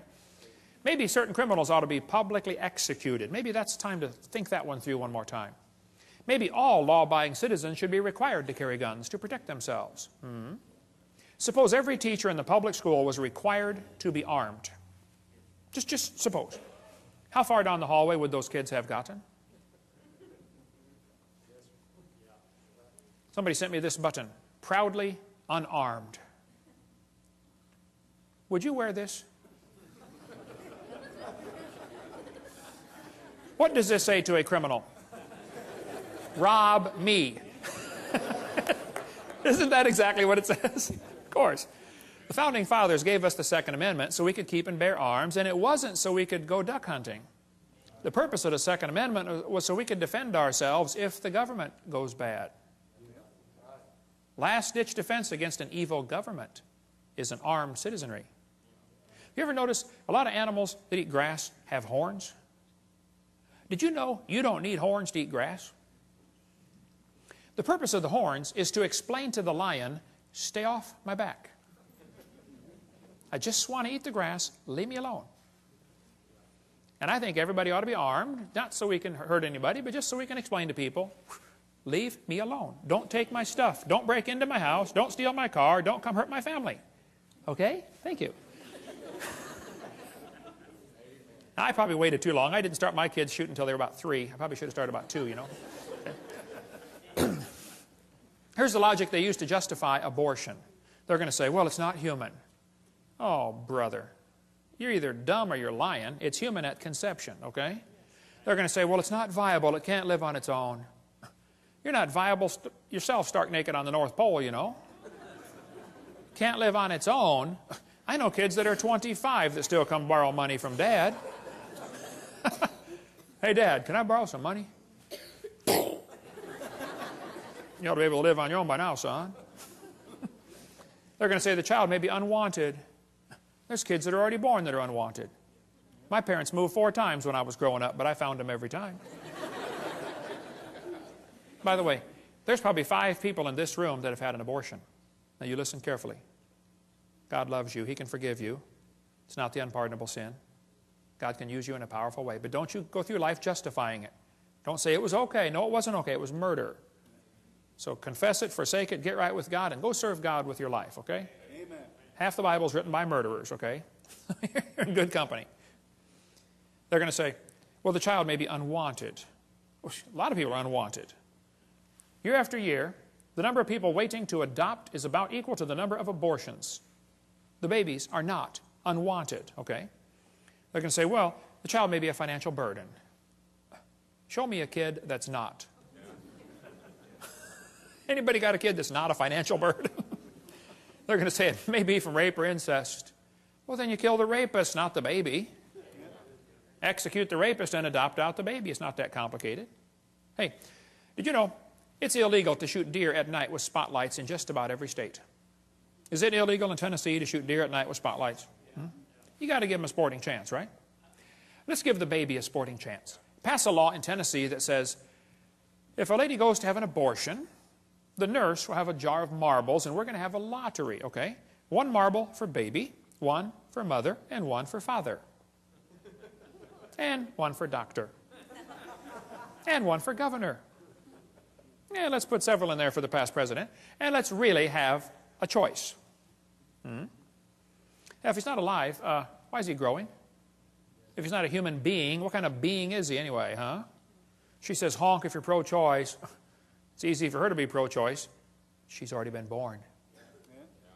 I don't know if you ever thought about this, but did you know everybody that ever voted for abortion has already been born? Think that one through. They say, well, abortion's legal. Well, that doesn't make it right. In 1936, the German Supreme Court declared Jews in Germany are not persons. That opened the way to allow Hitler to kill the Jews. 6 million, at least, Jews were killed. I read lots of books about Hitler. I've been to Germany a couple times. Hitler said, I have the right to exterminate an inferior race that breed like the vermin. Hitler thought the Jews were an inferior species. He said the Germans are the superior race that deserve to rule the world. Hitler was killing the Jews to make more living space for the Germans. He sought to make the practice of Germany conform to the theory of evolution. Hitler said, if you want these criminals, I'll send them to you on luxury ships. You know, in 1938, the Jews could have been saved, but America refused to take them. Every country but Sweden refused to take the Jews. Hitler's book and his mind was captivated by evolutionary thinking, probably since he was a boy. Evolutionary ideas lie at the basis of all that is worst in Mein Kampf. Hitler thought it was the duty of the strong to trample the weak. In his book, Hitler said, nature does not desire the mating of weaker with stronger individuals, even less does she desire the blending of a higher with a lower race. Who's a higher race, Adolf? He kept talking about the mingling of Aryan blood all through his book. He talked about Aryan races, lower peoples. Well, I found Hitler's hit list. Hitler thought the blonde-haired, blue-eyed Norwegians were close to pure Aryan. Did you get all that? The blonde-haired, blue-eyed Norwegian. Worden står det till idag. Ja, sure you betcha. Oof, da hey there, fella. He thought the Germans were mostly Aryan. The Mediterraneans are slightly Aryan. The Slavics are half Aryan, half ape. Orientals are slightly ape. Black Africans are mostly ape. And Jews are close to pure ape. Hitler killed the Jews to speed up the evolution process. Let's eliminate the inferiors. Anybody know where the Olympics were held in 1936? Berlin. Anybody know who won the most gold medals? Jesse Owens, the black American athlete. Hitler was so angry, he said, it's not fair to make my men race against this animal. Hitler said, I regard Christianity as the most fatal, seductive lie that ever existed. Well, that's because he thought biological evolution would weed out the religion and be a weapon against religion, because the Bible teaches all nations are of one blood. And if you think you are superior to somebody because of the color of your skin, number one, you're wrong. Number two, you're stupid. Okay, number three, you're not right with God. Okay, we cover more on the races, and there's no such thing as races. It's just skin colors on video number 7. I stood in the courtroom in Nuremberg where they held the trial years ago. Those guys on trial said, we did nothing illegal, we were just obeying orders. Yeah, and they were found guilty anyway, weren't they? Because see, there's a higher law than Germany's law. It's called God's law. Now, the Supreme Court in America in 1973 said the word person does not include the unborn. That's the decision that opened the way now for 45 million babies to be killed in America. 1,000 million, that's a billion worldwide. On September 11th, 2001, 3,000 Americans were killed by terrorists. We spent billions of dollars trying to hunt them down and kill them, right? You know what else happened September 11th, 2001? 4,500 Americans were killed by abortionists. 50% more, and nobody said a word. The next day it happened again. We've had a September 11th tragedy every day ever since. Have we gone nuts? Margaret Sanger started a group called Planned Parenthood to eliminate the inferior species. She wanted to wipe out the blacks, the Jews, and the Orientals. She thought they were human weeds. We could spend all day on Margaret Sanger, but they thought that, just like Hitler said the Jews are a parasite in the body of nations, Margaret Sanger said the unborn child is a parasite in the woman's body. No, it's a child, okay? It's a baby. We could spend all day on Margaret Sanger. We don't have to take time for that now, but this is a Planned Parenthood document from 1952. They said, your question's answered about birth control. What is birth control? Is it an abortion? They said, oh, definitely not. An abortion requires an operation. It kills the life of a baby after it has begun. Well, you bunch of hypocrites at Planned Parenthood. Now they're the biggest funder of abortions in the country. These 6 things doth the Lord hate. Hands that shed innocent blood. God hates this. Cursed be he that taketh reward to slay an innocent person. And all the people shall say, Amen. Amen. Your textbooks are going to tell you, kids, that you have an appendix that is vestigial. You don't need it anymore. That's a lie. You need your appendix. The appendix is part of your immune system. Here's an article on the web from University of Chicago. Ask a scientist. Nancy writes in and says, what is the function of the appendix in a human before it is taken out through surgery?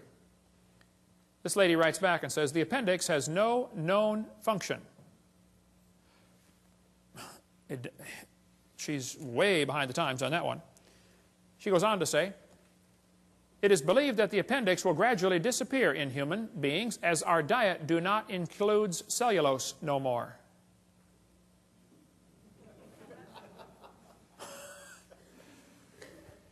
Our diet do not include cellulose no more. University of Chicago. Wow. Good place to get an education. Not in English, apparently. But in the first place, this is not true, okay? The appendix is part of your immune system. You need your appendix. The appendix activates killer B cells like your thyroid activates killer T cells. It's true you can live without your appendix. That's true. You could live without both your legs and both your arms and both your eyes and both your ears also. Doesn't prove you don't need them. If you take your appendix out, you got a much better chance of getting all sorts of diseases. This textbook says the whale has a vestigial pelvis. Many organisms retain traces of their evolutionary history. For example, the whale retains pelvic and leg bones as useless vestiges. National Center for Science Education teaches, Bossy the cow evolved to blowho the whale. The cow evolved to the whale. And the evidence is the pelvis. Whales have a vestigial pelvis and leg bone that serve no purpose. They have hind limb bones that have no function. Just imagine whales walking around. It's true. Well, here's the bones they're talking about right there. Just imagine the whale walking around. I have tried and tried to imagine, and I just can't do it. Almost every type of whale has these bones right there in the abdomen. They are not attached to the spine. That's correct. Textbook says the whale's pelvis is located far from the vertebra and has no apparent function. The whale's pelvis is evidence of its evolution from four-legged, land-dwelling mammals. This is a lie. Those little bones are anchor points that special muscles attach to that allow the whales to reproduce. Whales are kind of big, you know. And without those special muscles and those special bones, they can't get more baby whales. So either these guys are ignorant about their whale anatomy, or they're lying to your kids trying to spread their theory. But it's not true that those are vestigial, okay? There are no vestigial organs, and if there were, think about it, that would be the opposite of evolution. That's losing, not gaining. How's that going to help? You lose everything until you have it all? We could spend 2 days on whale evolution. Every one of them, Ambulocetus and Pakicetus, have all been proven baloney. They can't be intermediate species, okay? The authors were certain the feet were enormous, even though nothing was found. Basilosaurus could not possibly have been ancestral to any of the modern whales. Pakicetus was made from one small piece of jaw, a small piece of skull, a small piece of jaw, and a few teeth. You find a little bit of jaw, a little bit of skull, a couple of teeth, and you know that it's half whale, half something on land? That's kind of a stretch, don't you think? We'll cover more on that later, but there's all kinds of stuff on our website about this. I've got in my museum a 15.5-foot python snake skin. If you look at the south end of that snake skin, it's got a couple claws attached to a little 2-inch bone going up inside the snake's body. We've got them we've got it in our museum, okay? Textbook says, see, boys and girls, this is a vestigial structure. The boa and the python have these little tiny claws. Do whales or snakes have back legs? You can see that they don't. Yet, both animals have vestigial hip bones and leg bones where legs may once have existed. This is a lie. This textbook says they have reduced hind legs, rudimentary hind legs of a python snake. You've got to be kidding. Those little claws are used in mating, okay? The snake doesn't have any arms, and you can't talk and say, scoot over, honey, okay? This has nothing whatsoever to do with walking on land. It has to do with getting baby snakes. So once again, somebody's real dumb about their snake anatomy, or they're lying to your kids trying to spread their theory. This textbook shows the coccyx, the human tailbone, and Discover magazine, and it says, that's all that's left of the tail that most mammals still use. Humans have a tailbone that is of no apparent use. I was in a debate in Huntsville, Alabama, against the president of the North Alabama Atheist Association. He got up in front of God and everybody and said, folks, I've got proof for evolution. Humans have a tailbone they no longer need. I said, Mr. Patterson, I taught biology and anatomy. I happen to know there are 9 little muscles that attach to the tailbone, without which you cannot perform some valuable functions. I won't tell you what they all are, but trust me, you need those muscles. I said, now, if you think the tailbone is vestigial, I, Kent Hovind, will pay to have yours removed. Bend over. Critical thinking, this book says, 2005 edition. At the end of your backbone is a coccyx, a few small bones that are fused together. Could the human coccyx be a vestigial structure? Or is it the start of a newly evolving structure? That's thinking critically. They give the kids 2 answers, 2 options, both of which are wrong. There's a third option, you know.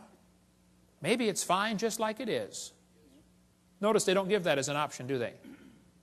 Maybe it was designed to support your colon and support your lower back for posture when you sit, and 5 or 6 other things you can read your Gray's Anatomy about. Okay?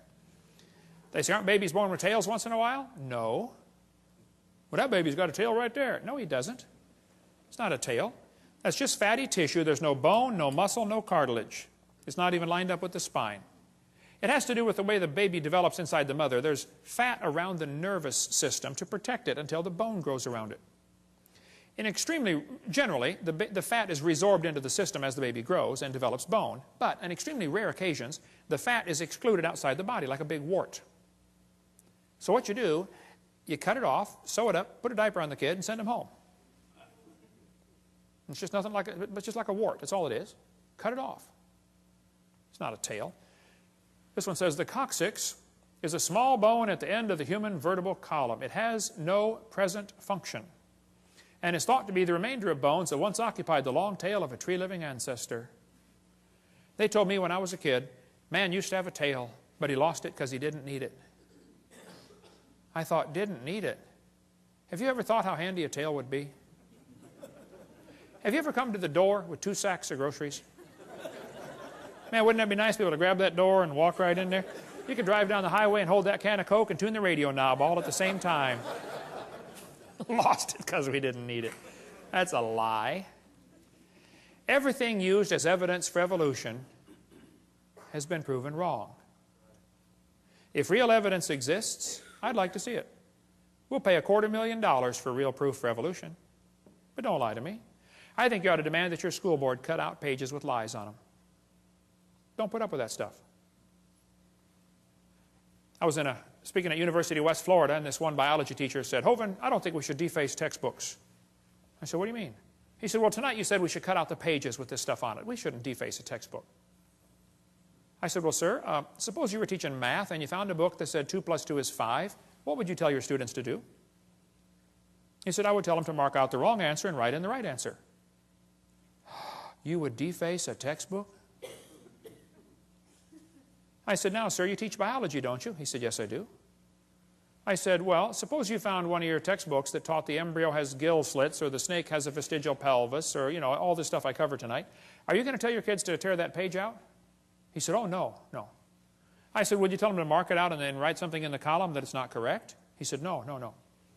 I said, "Would you at least put a warning sticker in the front cover that said, 'Hey, kids, the information on page 85 is wrong'? Would you at least warn them?"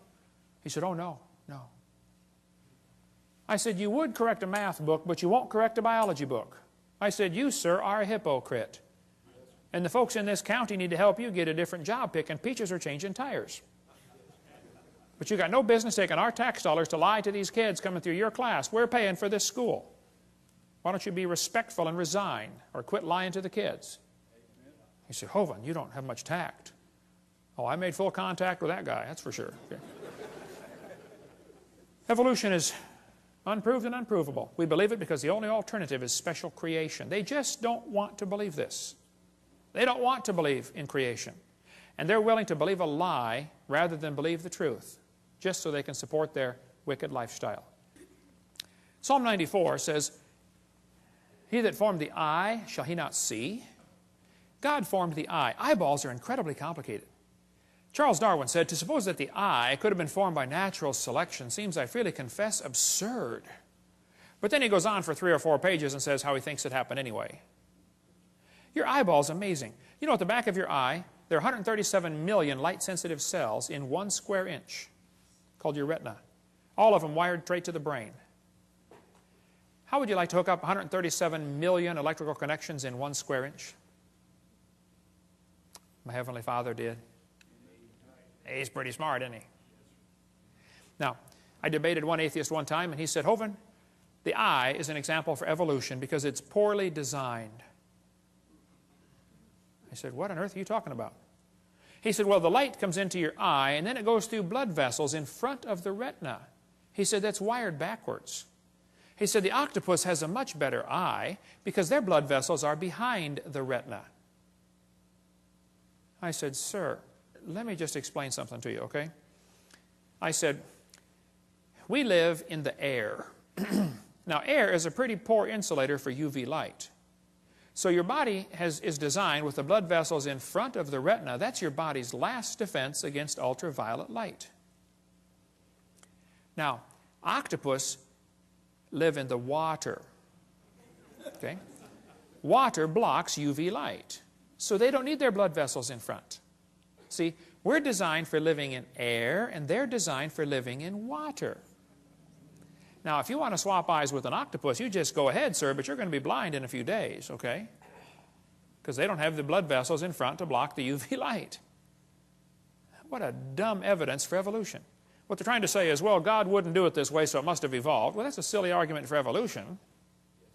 Maybe you just don't understand why it was designed that way. I think man's understanding of the human body is about like putting a 5-year-old kid under the hood of your car and saying, "Hey, kid, take out whatever this thing doesn't need." You don't know what any of it does. You can take it all out, right? You know, your eyeball's amazing. It would take a minimum of 100 years of Cray computer time to simulate what takes place in your eye many times every second. Eyeballs are amazing. But this textbook says, the complex structure of the human eye may be the product of millions of years of evolution. Why doesn't God get the glory for what he did? This textbook shows the kids a bird eye and a reptile eye, and it says right up here, boys and girls, you can better understand how the eye might have evolved if you picture a series of changes. You have to imagine how it happened. Just imagine the eye changing. That's not science, imagining how it happened. Where's the evidence? See, evolution only takes place in the imagination. Never takes place in reality. They're lying to you, okay? He that formed the eye, shall he not see? Science deals with things we can observe and study and test. You don't observe anything about evolution. If you have something that's designed like an eyeball, it demands a designer. If painting is proof there was a painter, even if you never see the guy. A building is proof there was a builder, and a watch is proof there was a watchmaker, and design, the creation, is proof there was a creator. See, design simply demands a designer, period. The invisible things of him from the creation of the world are clearly seen. They are without excuse, the Bible says. There's no excuse. The psalmist said, when I consider the heavens. You know, God knows that the study of science will draw us to him. Satan knows that too. So Satan has worked really hard in the field of science to make sure it pushes kids away from God. And we need some good godly science teachers to get involved in the school system and turn this thing around, okay? And by the way, we can prove the existence of God by the impossibility of the contrary. It's impossible that there not be a designer. It's just not possible. There had to be a designer, okay? I like to show evolutionists this picture. I say, guys, here we have, as far as I know, the world's largest rock group. You know of a bigger one? I'd like to see it, okay? I'll say, do you think there's any way George Washington's face could have appeared on this rock by chance? I say, no, it was designed by a guy named Borglum. It took him a long time to build it. Okay, very good. Now, let me ask you a question. You say there's no way this face could appear on the rock by chance. You don't think wind could have done that? Abrasion, exfoliation, thermal expansion of the rock? Nothing? Nope, nope, happened by design. Okay, now let me ask you this question. Do you think George Washington himself, with 50 trillion cells in his body and all these complex systems, happened by chance? I say, yeah. Now, wait. You don't think his face could appear on a rock by chance, but you do think his whole complex anatomy could happen by chance. Are you dumb in any other area, or is that the only one, you know? Then they tell kids that plants are adapted to their environment. Adapted? Yes, boys and girls, gills are an adaptation to living in water. Oh, well, how did they live before they adapted the gills? Well, you see, Mr. Hovind, for millions of years, they all died. None of them lived until they adapted the gills. Oh, I see. Why don't they say it's a design feature? See, they avoid using the word designed because then some kid's going to say, who's the designer? Adaptations for living on land. Legs. Oh yes, boys and girls. Legs support the body's weight as well as allow movement from place to place. Well, that's true. It doesn't prove they adapted by themselves, though. Lungs. Oh boy, the delicate structure of a fish's gills depends on water for support. On land, lungs carry out gas exchange. That's true. That's not proof one changed to the other, though. They just make this mental, imaginary connection in the kids' minds. I've got a Casio Databank stopwatch, or watch, okay? Holds 300 phone numbers. It's a calculator, stopwatch, an alarm clock, and a countdown timer. It does not tell time. I have to look at it. But it's a pretty amazing machine. $70 at Walmart. I was in Japan a couple years ago, but I did not see the guy who makes the Casio Databank watch. I never saw him. Do I have to see the guy who made it to believe he exists? Is it logical for me to stand here in Tennessee and say, I believe there's a watch designer in Japan that made this thing? Is that logical? Even if I never see him? Sure. Would it be illogical for me to say, I've never seen him, so I don't believe he exists? That would be totally dumb, wouldn't it? And you don't have to see the Creator to believe he exists, okay? Evolutionists argue against design using arguments they designed. Think about that one. Here's a great book talking about the complexity of living things at a micro scale. We sell the book at our website. Michael Behe wrote this on Darwin's Black Box. He spends a whole chapter describing the hair on a bacteria. That hair is so complicated, it's attached to a little tiny motor. The motor is so tiny that 8 million of them would fit in the cross-section of a human hair, but the motor turns 100,000 RPM. Let's see you build a motor like that. Pretty amazing. And as things get smaller, the world they live in feels more sticky to them. The viscosity of the fluid seems greater. So a bacteria swimming through water is about like a person swimming through peanut butter. And that little motor is so powerful and turns so fast, that bacteria can swim about like a person going 60 miles an hour through peanut butter. We've got a little model of it in our museum if you want to come down and see how they work. And the textbook says, humans probably evolved from bacteria more than 4 billion years ago. What? They can swim through peanut butter 60 miles an hour. We should sign them up for the Olympics, man. We evolved from them. We're getting worse, not better. It's a lie. Nothing this small and complex could have happened by chance. This is a great book that we sell in our bookstore. Just simple illustrations. Could a box evolve? Could an ink pen evolve? Could a paperclip evolve? It just goes through a bunch of simple things and show it just can't happen, okay? Then they talk about the origin of life. Yes, boys and girls, how living things started from non-living matter. This is pure baloney, how they teach this in the books. We're going to cover that after a quick break. Cover a few more lies in the textbooks and then tell you what you can do about it. Some practical steps to fix the problem right after the break. In the last 2 sessions, we covered 15 lies found in the typical textbook. I taught high school science for 15 years, and I'm not against science, I'm not against schools, I'm not against teachers, but I'm against lies. Just don't lie to the kids, okay? The Bible says in the book of Proverbs, cease, my son, to hear the instruction that causeth thee to err from the words of knowledge. Don't listen to things that are simply not true, okay? Get the lies out of the books. The Bible says God created all things, and it says, heaven is my throne and earth is my footstool.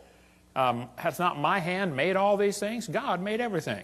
And the Bible says God formed the entire world. The Bible says God created great whales and every living thing.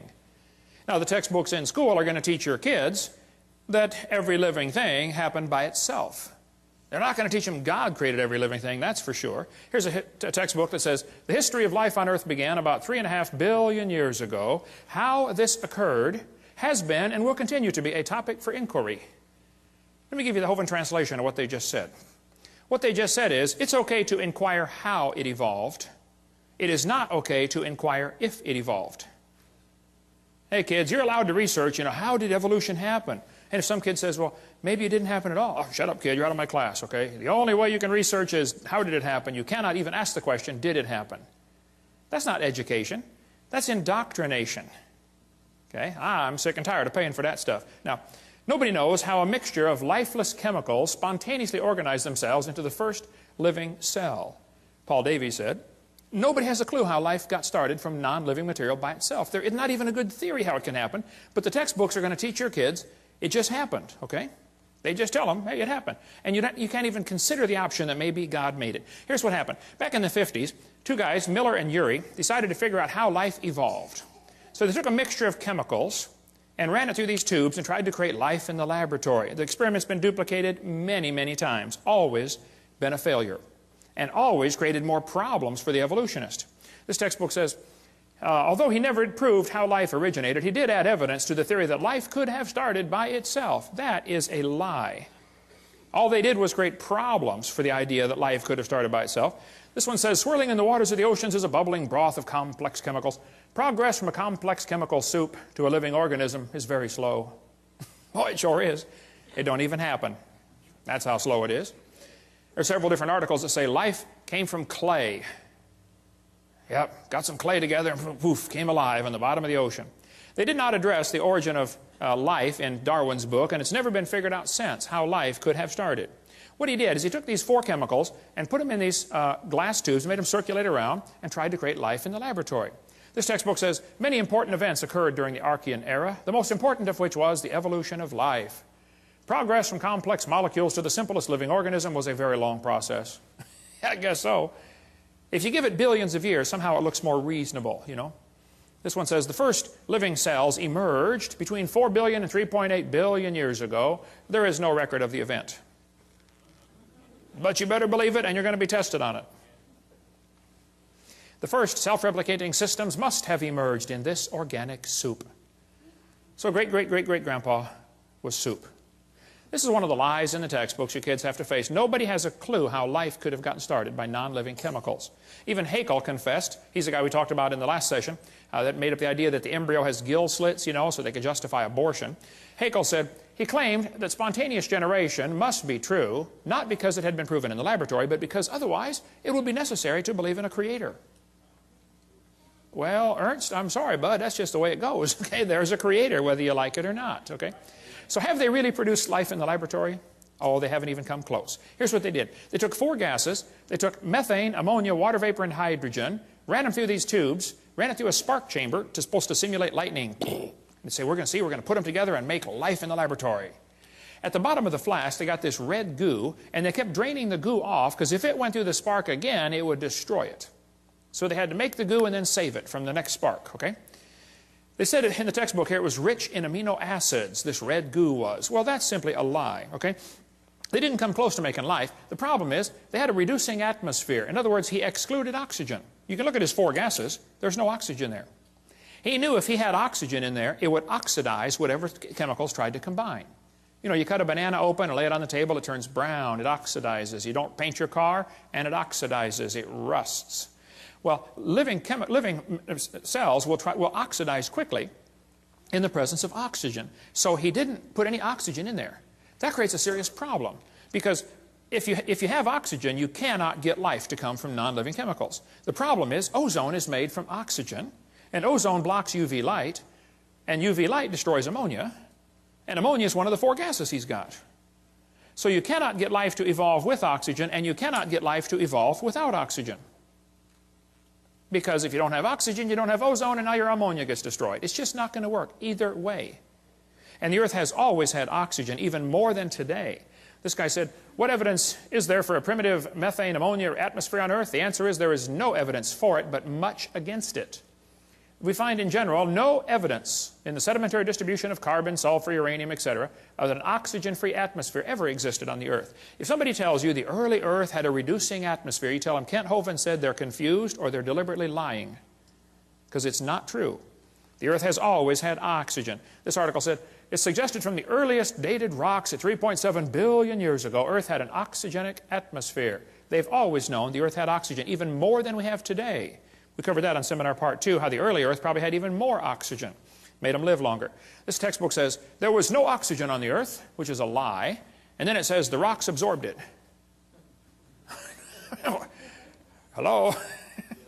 How can they absorb it if it wasn't there? Well, think about it. Second problem they had with the Miller experiment, they filtered out the product. That is not realistic for nature, okay? They saved the goo from getting sparked the second time because it would have destroyed it. What he actually made in this experiment was 85% tar, 13% carboxylic acid. Now, both of those are poisonous to life. If you make a mixture that's 98% poisonous to the other 2%, I don't think it's logical to say you've succeeded in creating anything that's going to help make life, okay? The problems are he made mostly only 2 amino acids. There are 20 different ones required to make life. 20 different amino acids. Now, these amino acids are kind of like letters of the alphabet, okay? You have to have 26 letters in the English alphabet to make all the words that we have. Well, you have to have 20 different amino acids to make all the proteins that your body has. With those 20 different amino acids, your body can build a bazillion different kinds of proteins. Kind of like you can make a lot of different words with the same 26 letters, okay? What he actually made was a couple of letters, like 2 of the letters of the alphabet, by combining these gases. This creates a real problem since half of them were left-handed and half of them were right-handed. What he actually made was amino acids, only 2 of them, and half of them were backwards. I mean, if I drop letters of the alphabet, there's a 50-50 chance some of them are going to land upside down. They don't do any good. You have to have them all facing the right way. The smallest proteins we know of have about 70 to 100 amino acids, all of them facing the right way. This greatly compounds the problem, okay? DNA and RNA are all right-handed. All other proteins are left-handed. It's a very puzzling fact. All proteins that have been investigated from animals, plants, and higher organisms, and from simple organisms, bacteria, molds, even viruses, are made of left-handed amino acids. They're all that way. So he's really got a problem since half of his letters were backwards. And there are hundreds of amino acids required to combine in just the right way to make a protein, and they unbond in water faster than they bond. And they claim this all happened in the oceans. Well, the oceans are completely full of water, all the way to the bottom. And Brownian motion is going to drive them apart. It's not going to put them together. One of the lies in the textbooks is that they made life in the laboratory. They have all they've done. Every experiment has made the problem worse for the evolutionist, okay? Spontaneous generations do not occur spontaneously in water. Life is not going to get started in this way. There's a whole lot more in the book, Icons of Evolution, if you want a lot more on the subject to go down deep. But they got this weird idea in their head that all they have to do is get all the right chemicals together and then add energy, and it'll make life. Okay, well, let's do an experiment. Let's put a frog in a blender and turn it on. In a matter of moments, you will have frog nog. And you will have all of the chemicals required to make a frog in one blender, right? Then we're going to add energy. You can turn it on puree for 30 minutes. You can nuke it, microwave it, zap it with jumper cables. I don't care what you do. Drop a hand grenade in there. Add all the energy you want, okay? How long will it take to reassemble the frog? It'll never happen. See, just getting the chemicals together isn't the problem. You go to the mortuary. You got a dead body laying there. You got all the chemicals required for life right there in one spot. Bring it back to life. Life is something different. I don't think science has ever defined that clearly, but they talk about how we all came from this early life form. Once this first life form got started, this single cell, then it evolved into everything else. Like this textbook shows the kids that a bacteria slowly evolved to a human. These trees of life are absolute propaganda. There is no evidence for any of these, okay? Even Mary Leakey said, those trees of life with the branches of our ancestors, that's a lot of nonsense, okay? Stephen Gould said the evolutionary trees that adorn our textbooks are not the evidence of fossils, that's for sure. There is no evidence that any animal is related to any other kind of animal. But this textbook says, all the many forms of life on Earth today are descended from a common ancestor found in a population of primitive unicellular organisms. There's no such thing as a primitive unicellular organism. If it's alive, it's complicated. We'll cover more on that in a minute. And then it says, no traces of those events remain. What they do is they tell the kids, okay kids, the mammals, the birds, and the crocodiles have a common ancestor. They draw these trees in the books, and they look so pretty, and the kid goes, wow, they've got proof. I saw it in my book. No, they've got a picture in your book, okay? Everything inside that circle is pure religious speculation. They think it happened, they hope it happened, but there is zero evidence for anything inside that circle. It's one of the lies you're going to have to face in your textbook. The Bible says if you offend one of these little ones, you'd be better off with a millstone about your neck. Go swimming. These folks teaching evolution are in serious trouble when they stand before God. Then they tell them we come from a simple, primitive, unicellular organism. Look, just because it's smaller doesn't mean it's simpler. A paramecium is more complicated than a space shuttle. And you can put thousands of those into one drop of water. Smaller is not simpler. That's one of the lies in the textbooks. I'll show you. Here's a microchip inside a paperclip. Pretty small. Not simple. This microchip is being held in the mouth of an ant, and that little microchip can process every letter of the Bible 200 times per second. Smaller is not simpler. I'll show you. Let's compare the brain of a honeybee to NASA's Cray computer. At one time, the world's fastest computer, I think they got a faster one now. The brain of a honeybee is pretty small. The Cray computer is huge. We would all agree there's a size difference, right? Okay. Now, the Cray computer could do 6 billion calculations per second. It was estimated that the honeybee's brain is doing about 1 trillion calculations per second, 1,000 billion. So that little honeybee brain is about 133 times faster than a Cray computer. The Cray uses many megawatts. It's power hungry. The honeybee uses 10 microwatts. But you know, honeybees not only make honey, they fly on honey. That's their energy source. And a honeybee can fly 1,000,000 miles on 1 gallon of honey. How would you like a machine that gets 1,000,000 miles per gallon? Especially at today's price of gas, right? Fill up once and you're done for the rest of your life. The Cray cost $48 million. The honeybee's brain is pretty cheap. You splat them on your windshield all the time, right? Many people scramble when the Cray breaks down. Nobody heals the honeybee. A self-healing computer. Steve, you work on computers. How'd you like one of them? Something crashes, reconfigures itself, fixes it all up, no problem. Cray weighed 2,300 pounds. Honeybee's brain doesn't weigh too much. So what should we conclude? Let's see, the supercomputer is huge, it is slow, it is very inefficient, it is power hungry, and it had to be designed. We all know that, right? But yet they turn around and look at the honeybee and say, well, that happened by chance. And the brain of a human is a whole lot more complex than a honeybee. For heaven's sake. Your brain can hold more information than the entire British Library. The human brain is phenomenal, okay? You have more computational power in bits per second than the entire national telephone system.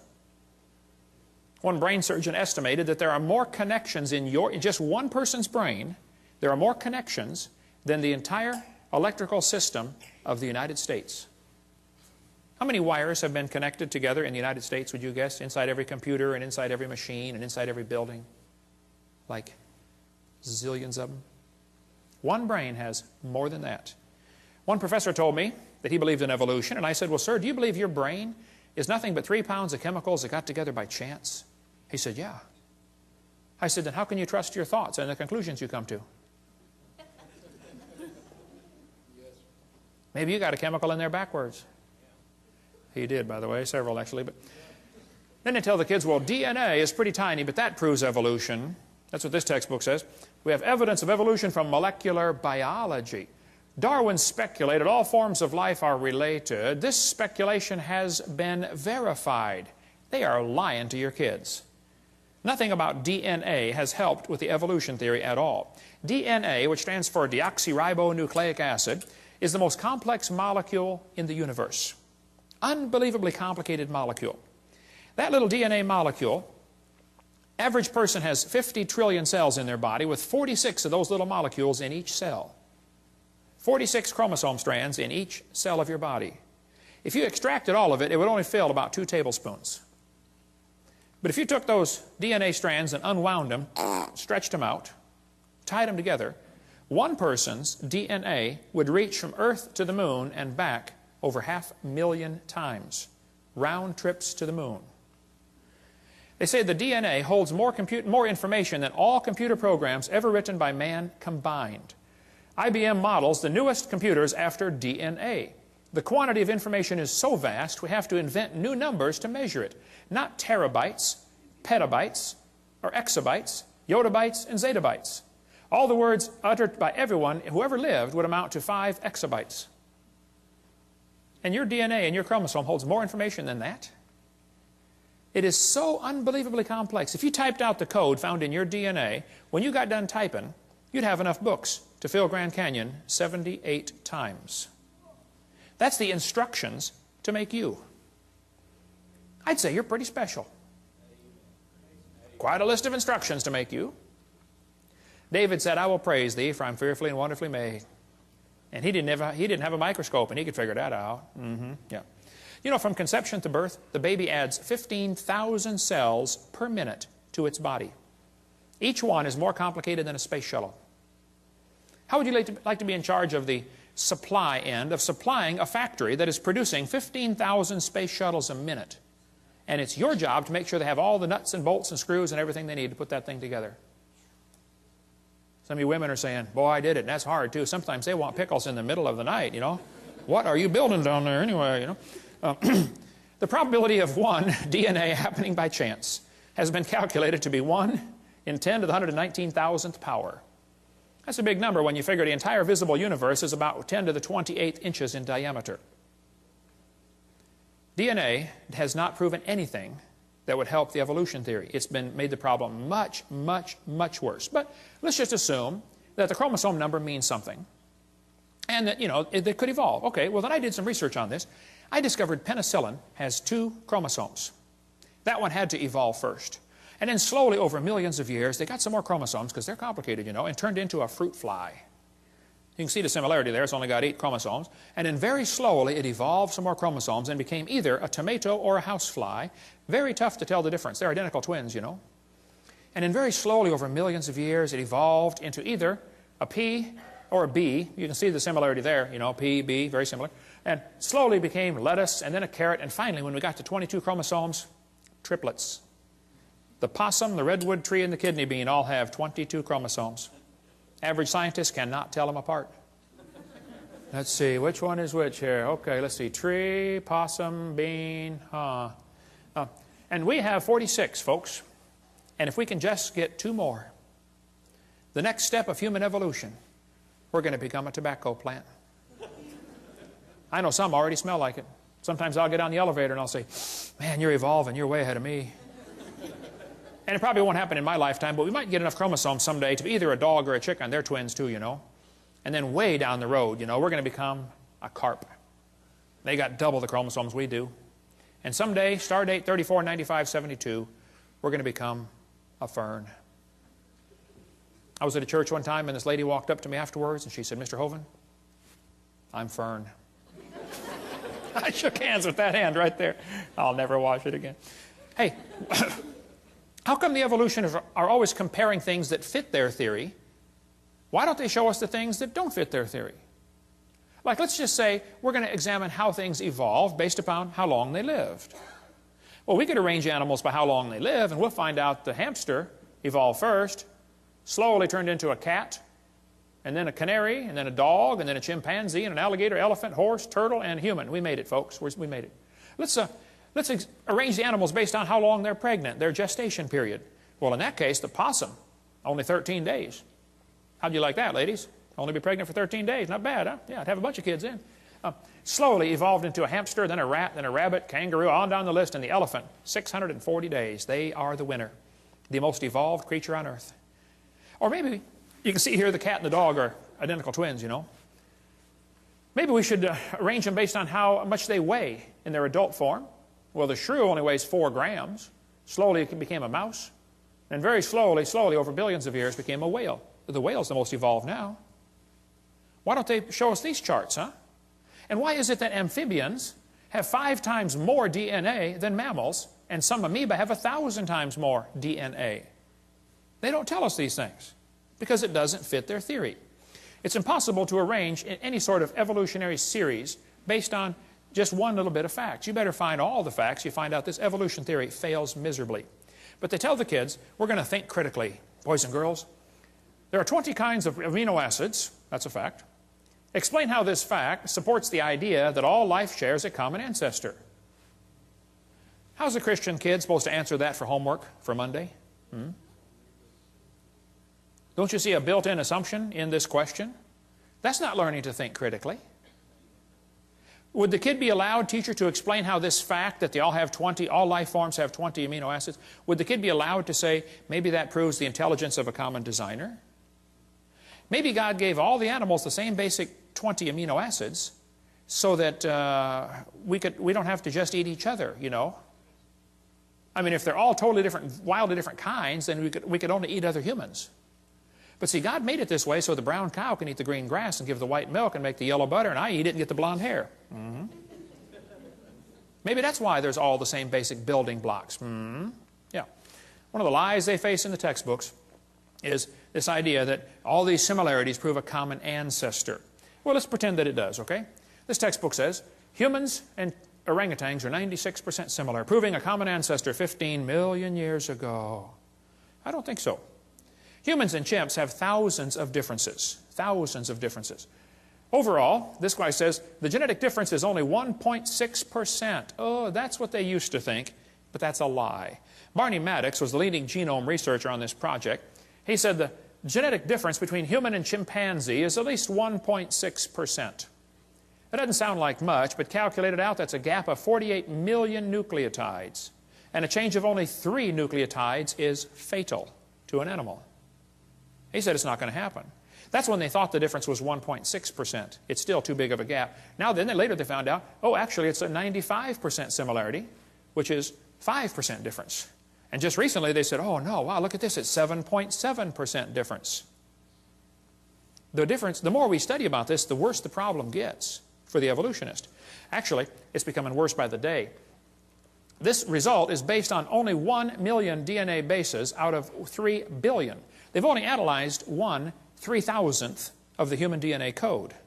Very small percent has actually been analyzed. French and American scientists have mapped chromosome 14, the longest sequence to date, and the site of more than 60 disease genes. The feat enlisted nearly 100 researchers and marks the 4th of the 24 human chromosomes mapped so far. If somebody tells you they have mapped the entire human genome, you tell them Kent Hovind said they're mistaken or they're lying. Okay? They've only mapped a small percentage. Okay? Then it says, the French National Sequencing Center said the chromosome is comprised of more than 87 million pairs of DNA, all of which have been sequenced, so the chromosome's map includes no gaps. This is the longest piece of contiguous DNA sequenced. 87 million pairs, a fraction of the total 3 billion pairs found in the human genome. They still don't know how much there's in there, and it's already 7.7% difference. This researcher said, human genome is littered with up to 20,000 pseudogenes. That proves evolution. I get this in debates all the time. They'll say, what about the pseudogenes? I said, there's no such thing. They say, well, yeah, there are thousands of pseudo, which means a false gene. It doesn't do anything. Oh, no. Those pseudogenes serve several purposes. Number one, they serve as decoys to draw poisons away from the real ones. Number two, they serve as backup mechanism. It's like your computer has an automatic backup. You know, if a piece of the memory gets destroyed, another one of those pseudogenes jumps right in, takes over. No, there's not. They took out some of the pseudogenes to see what would happen. They said, well, the mouse doesn't need these things. Let's take them out. And there's how they turned out. They were deformed terribly. No such thing as a pseudogene. The pseudogene may function as a decoy to lure away destructive enzymes. Discover Magazine of '03. We could spend all day on DNA sequencing, but, you know, it could be. We have similar DNA to other animals because we have the same designer. You know, similar bridges would have similar blueprints, wouldn't they? Similar cars would have similar instructions on how to build them, how to make them. Man has a pretty good understanding of how cars work. My daddy started us boys off working on cars when we were, 7 years old. I've had 128 cars, I believe. I've rebuilt the motors, the transmissions, the wobbleator shafts, the differentials, the high-speed Canuten valves, and the muffler bearings. I have a pretty good understanding of how cars work. But understanding the operation of a car does not explain the origin of the car. Big difference. See? Let's suppose your son turns 16. All of my kids did a few years ago. Your son comes up and says, hey, Dad, I got my license. Let me see that thing, son. Let me see your license. Come on. Wow, son, that's a lousy picture. It is a good likeness, though. He says, hey, Dad, can I drive the car? Well, son, your mom and I knew this day was coming. The car is a very complicated machine. Did you know there are 3,000 bolts required to hold a car together, and one nut can scatter it all over the highway?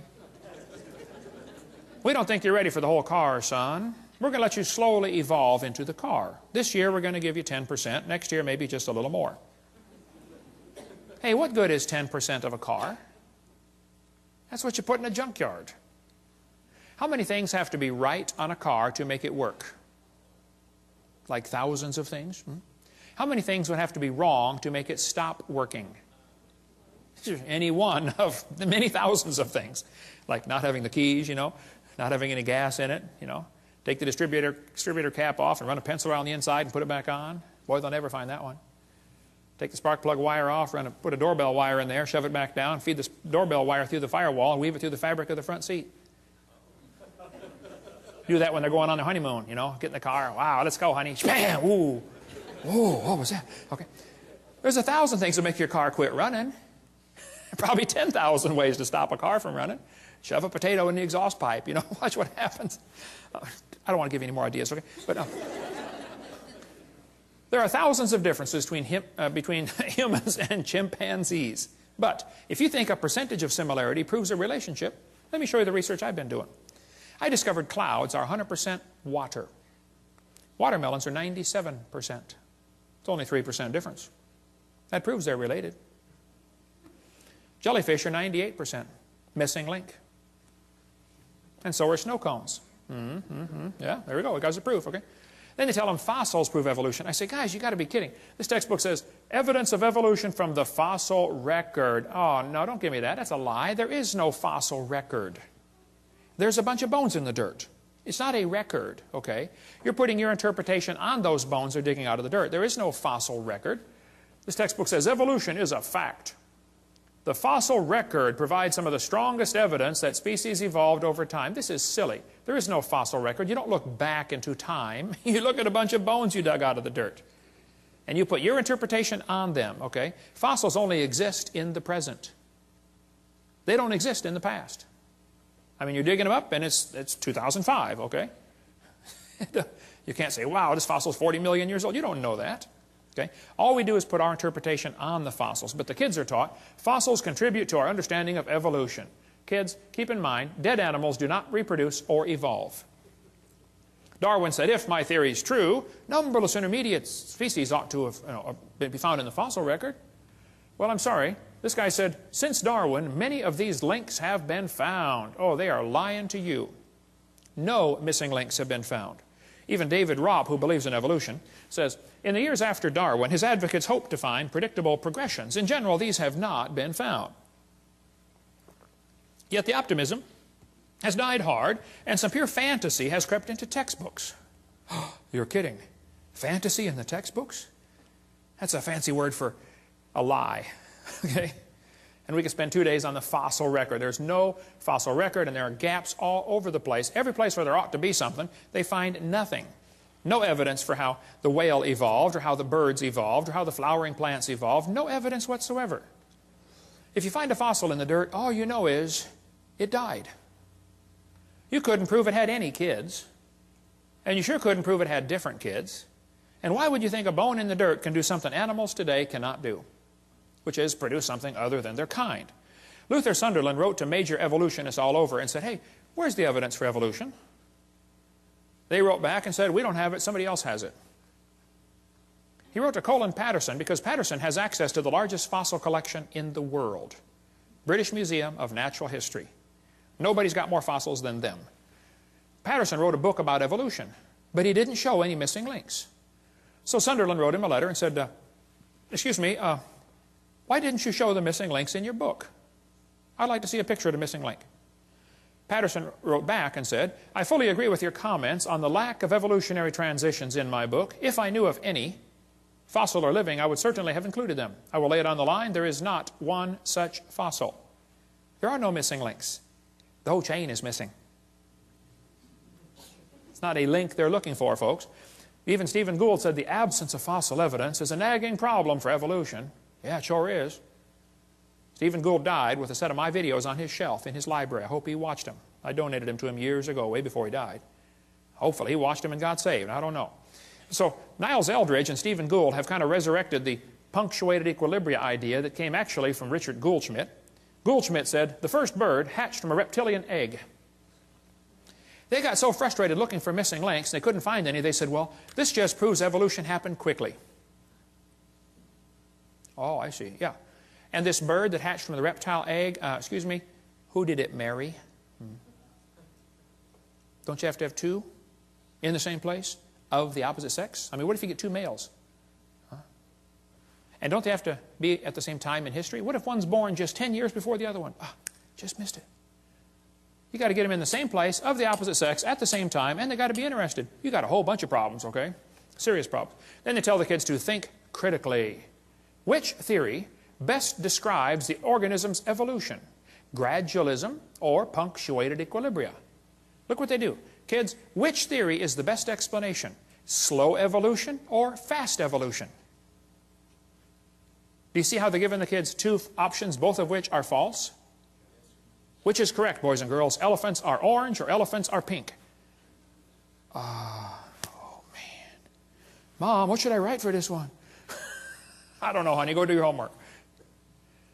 They're neither one. You realize how frustrating this is for Christian kids to go through public schools and have this kind of stuff day after day after day, and how it wears at their faith? And they finally just start giving the evolution answers.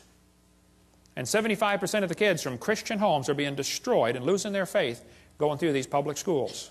That's not thinking critically. This textbook says, which is correct, boys and girls? Did evolution happen gradually or in short leaps and punctuated equilibria? They give them two options. Evolution happened slowly or evolution happened quickly. These guys are not capable of thinking outside the box. It didn't happen at all. Is that an option? But I guarantee if a kid puts it didn't happen at all on his test question, the teacher's going to count it wrong. I debated Dr. Pigliucci from Knoxville, Tennessee, UT Knoxville, I said, Dr. Pigliucci, you've studied and taught evolution of plants for 10 years. You've received $650,000 in grant money to study the evolution of plants. What's the best evidence you know of for evolution? That was my question. His answer was, the evolution of whales. I said, just exactly what kind of plant is a whale anyway? Yeah. He said, the hippo is evidence for evolution because it's in the process of adapting to an aquatic way of life. Hippo is proof for evolution because it likes to go in the water. Oh, wow, I like to go in the water too. What's that mean? Evolution's a shell game. Everybody thinks that somebody else has the evidence. The biologist says, oh, we don't have it. The geologist has it. The geologist says, oh, we don't have it. The anthropologist has it. It's a shell game with one major difference. You know how they put the P down there and try to get you confused, you know, which one has the P? The difference is there's no P under any of them. Nobody has the evidence. Nobody. They're all lying. They say, what about horse evolution? Yes, boys and girls, you see this? The four-toed horse evolved to the one-toed horse. That's a lie, proven wrong 55 years ago. The hyrax is the so-called four-toed horse. They're still alive today in Africa and Turkey. There's still a little bitty critter. There's one right there, a hyrax. They don't tell you the early horse had 18 pairs of ribs. The next one had 15. These animals are not even related. They just picked some bones and put them in order they wanted them. The next one had 19 and then back to 18. This horse evolution theory was proven wrong a long time ago. There's a whole variety of horses today, by the way, big ones and little ones. But back in 1950, G.G. Simpson, a famous evolutionist, said, this horse evolution was unintentionally falsified. It's not true. The evolution of the horse was all wrong. It never happened in nature. Horse evolution has not held up under close examination. The whole idea was made up by Othniel Marsh back in 1874. He picked animals from all over the world and put them in order the way he wanted it to happen. He never found them in that order, okay? Modern horses are found in the same layers as the so-called ancient horse. The ancient horse is just an animal still alive today in Turkey and East Africa. The ribs, toes, and teeth are different. In South America, the fossils are in the reverse order. Real problem. They're never found in the order presented in the textbooks. Tulsa Zoo finally took out their display because a friend of mine wrote him a letter and said, hey, why do you have the horse evolution on display? I've got the letters here somewhere. Did you get those out, Steve? They're in the suitcase? Okay. You can come read those later. He wrote him a letter and said, guys, your horse evolution thing was proven wrong like 50 years ago. You know, would you please remove the display? And they said, we don't have the funding to remove it. So he went to a sign shop and got a bid for a sign, $60 or something, that says, we'll take this, the sign would say, we will take down this display as soon as we receive the funding, because the display is not accurate. He went into the curator at the zoo and said, here's $60 for the sign. This guy will make the sign. When would you like it delivered? He said, what's this? Oh, you're going to take down, we're going to take down the display when we get the funding. Yeah, he said, you ought to at least warn the people, you know, the display's not right. Well, they didn't take it down. Finally, I forget, 2,000 people signed a petition saying, get this thing out of our zoo. It came on the evening news, 10 o'clock one night. Tulsa Zoo has a false display. Next morning, it was gone. They found the funding.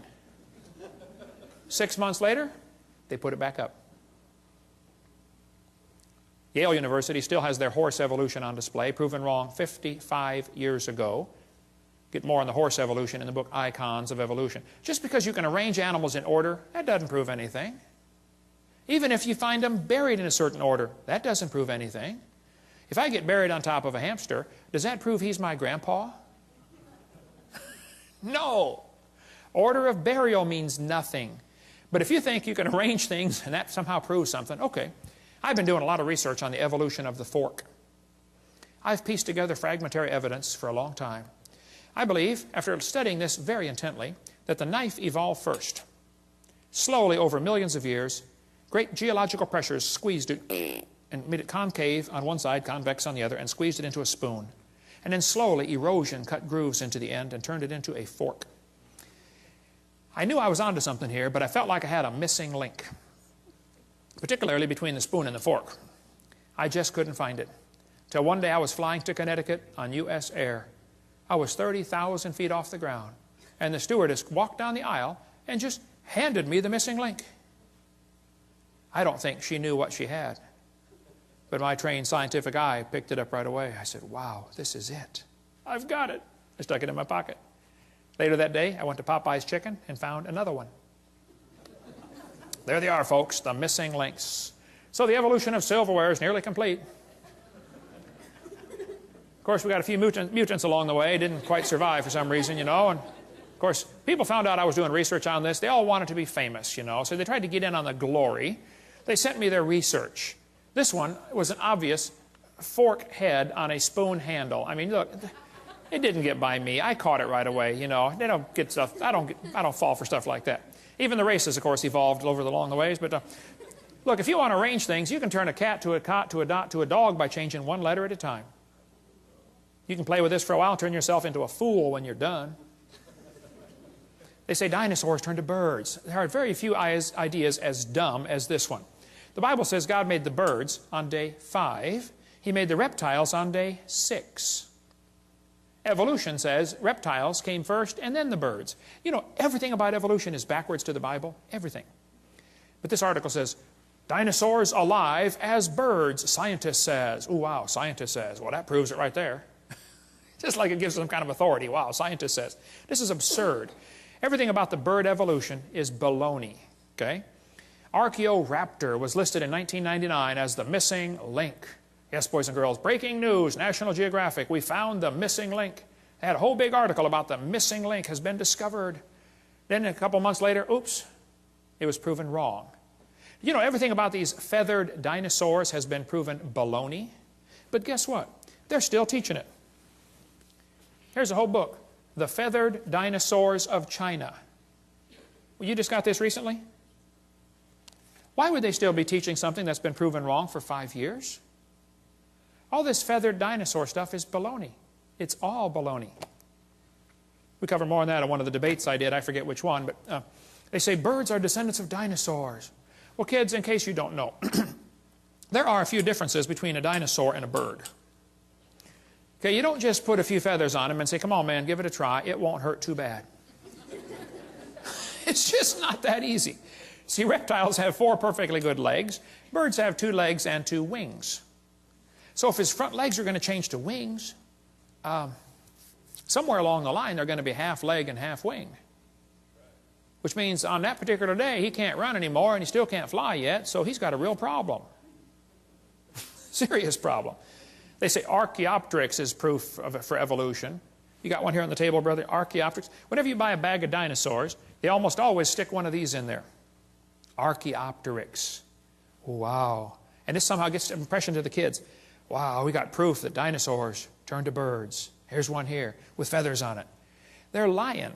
It's still in the textbooks. I mean, today, about Archaeopteryx, and it's been proven years ago, Archaeopteryx was just a bird, a perching bird. Alan Fiducia, who believes in evolution, says it's not a missing link. It had the right features for flight. All the features of the brain were for flight, okay? Archaeopteryx means ancient wing, and he had claws on his wings. Well, that's kind of unusual, okay. But 12 birds today have claws on their wings. The swan, the ibis, the hoatzin, several birds have claws. They say, well, he had teeth in his beak. Well, not many birds have teeth. Some do. There's a hummingbird has teeth in his beak. But most birds don't have teeth, I agree. Actually, some mammals have teeth, some don't. Some birds have teeth, some don't. Some fish have teeth, some don't. Some of you have teeth, some don't, okay? So, missing link. The Chinese dino bird was a forgery, and we don't have time to cover all that today, but we give lots more on that on the one of the debates I did. It's true feathers and scales are both made of keratin, same building block, that's true. But that's where the similarity stops, okay? Actually, birds and reptiles have different lung system, different reproductive system, different body covering, different brain, I mean a different circulatory system. Thousands of differences exist between dinosaurs and birds. That could be a whole seminar by itself. It's interesting, there are 2 different kinds of dinosaurs, the bird hip and the lizard hip dinosaur. Their hips are very different. Ask an evolutionist, which type of dinosaur evolved into the bird? Was it the bird hip or the lizard hip? And they will probably kind of hang their head and quietly say, well, it was the lizard hip. Oh, so now the hip's got to turn around backwards too. In addition to the billions of other changes you got to make, there's no evidence of how dinosaurs evolved to birds. None. 0. So who's right? Well, Richard Dawkins said, it's absolutely safe to say if you meet someone who claims not to believe in evolution, that person is ignorant. stupid or insane or wicked. Sounds like he's open for a discussion. When I went to England, we tried everything to get to debate Richard Dawkins. He refused. He hung up on my secretary. His secretary hung up on me when I called back. Jesus said, you shall love the Lord your God with all your mind. There's no mental reason to reject Christianity. It's a logical deduction to say, hey, there must have been a designer. You see something complicated like this world, you say, hey, must have been a designer. Evolution's not a fact. It's not even a good theory. It's not even a hypothesis. It's a metaphysical research program. Julian Huxley said, I suppose the reason we leapt at origin of species was the idea of God interfered with our sexual mores. We don't want God telling us what to do. Evolution is a religion. Even Michael Ruse said that. He said, I'm an ardent evolutionist and an ex-Christian. But I must admit that it's one complaint, Mr. Gish is but one of many to make it. The literalists are absolutely right. Evolution is a religion. This was true of evolution in the beginning, and it's true of evolution still today. We believe in evolution because the only alternative is creation. And that's right. That is the only alternative. One Russian atheist astronomer came over here to America, and he was speaking at the university, and he said, folks, either there is a God or there isn't. I thought, wow, now that's a brilliant conclusion to come to. But then he said, both possibilities are frightening. I thought, wow, now that is a brilliant statement. See, if there is a God, we better find out who he is and find out what he wants and do what he says. If there is no God, we're in trouble. We're hurtling through space at 66,000 miles an hour and nobody's in charge. That's a scary thought. Even one famous scientist said, this evolution, transformationism, is a fairy tale for adults. The theory has helped nothing in the progress of science. It is useless. Even if evolution theory is true, it's useless. It's of no value to science whatsoever. Evolution is a kind of dogma which its own priests no longer believe, but which they uphold for the people. Even most scientists don't believe in this, but they're afraid of losing their job or their research grant money, or they're afraid of peer pressure. No different than a fifth grader afraid what the other fifth graders think of them. We got college professors out there teaching these lies that I've covered just because they have to, because, you know, that's their job. Muggeridge said, I'm convinced the theory of evolution will be one of the great jokes in the history books of the future. Satan is a liar. And everything about this theory is based on lies. Even Thomason said, these people who go about teaching evolution are great con men. The story they are telling may be the greatest hoax ever. We do not have one iota of fact to support this evolution theory. So Fred Hoyle, the famous astronomer, said, well, life is so complicated, it could not have evolved on Earth, so it must have come from outer space. Well, duh. All that does is postpone the problem. How did it happen out there? This guy says, evolution is a light which illuminates all facts. All lines of thought must follow. This is what evolution is. Well, Pierre de Chardin, the Catholic priest that got most of the Catholics to believe in evolution, including the Pope, who's 3 times now said, we believe in evolution. Pierre de Chardin is one of the guys responsible for the great Piltdown hoax. He's a liar. Absolute bald-faced liar. God's Word is a light. Okay? Not evolution is a light. But if a kid goes 12 or 15 years to school in your school system, how's he going to view the world? Probably like an evolutionist. Why would they teach these lies? Well, some people think that if everybody believes in evolution, that will make it true. It doesn't matter if everybody believed in it. That wouldn't make it true yet, okay? Some people teach the lie to keep the paycheck coming in. Kids, there are teachers that don't believe in evolution, but they keep teaching it anyway because they like their paycheck every Friday. And they will lie to you to keep their paycheck coming in. Some understand the bigger picture, how evolution is the foundation for the New World Order. We cover more on that on Seminar Part 5. Evolution is the foundation for Marxism, Nazism, communism, socialism. That's why when I do debates, I always call it creation versus evolutionism. It drives them nuts, you know, because they're used to saying, oh, it's evolution versus creationism. They always put the ism on creation. So when I flash up my sign at the beginning, it says, creation versus evolutionism debate. They always sit there with that puzzled look on their face. They're trying to read it thinking, you know, something doesn't look right about that, but I don't know what it is. Just get the little jab in there, you know. Why do people believe in evolution? Well, you might want to get this book, The Case Against Darwin. Excellent, short book, quick read for your intellectual friends that want to get the quick picture. Some people, that's all they've ever been taught. When I spoke in Russia, I was over there at the university. There were 30 professors came in to hear me speak. And after about an hour, one of the professors was crying. And I asked the interpreter, I said, what's he crying about? And she said, he's never heard the creation story. He didn't know there was one. All he's ever heard is evolution. He wants you to keep going. I went for another hour. I spoke at a public school over there in Russia. The room would seat 400 kids. They had 700 high schoolers come in there and listen to me for 2 hours. I mean, you could have heard a pin drop the whole time. I couldn't believe it. When I asked the principal before I started, I said, hey, are there any things I shouldn't say to these kids? I know this is a public school. It's kind of sensitive. He said, what do you mean? I said, well, I'm a Christian. Is it okay to tell them, you know, mention the Bible? He said, oh, yeah. Tell them anything you want. I said, well, would it be okay if I told them, you know, how to go to heaven? He said, sure, please do. These kids would love to hear about Christianity. They've never heard any of this. Wow. Door you can drive a truck through, brother. But they use the same lies in Russian textbooks. Here's a Russian textbook talking about the forelimb, proving evolution, the different geologic column strata, all the stuff we covered earlier. So why do they believe this stuff? Well, some believe it because that's all they've been taught. Some, their job depends on it. Some, they hope there's no God to answer to. They did not like to retain God in their knowledge, the Bible says. They just don't like this idea. And it says, God will send them strong delusion. The more I think about this, that is so true. Anybody that believes they came from a rock 4.6 billion years ago has to be strongly deluded. Think about it. Oh, there's so much we could cover on this. Some people simply have too much pride to admit they have been wrong all their life. So, kids are being taught evolution. There's no question about it. Kids are being lied to in these textbooks. There's no question about it. What do we do about it? Well, we cover that in great detail on our public school presentation on the Green series of tapes. Get the public school presentation. We'll tell you step by step what to do, how to get these lies out of your textbook, how you can get on the school textbook selection committee, how you can get your kid exempt from class.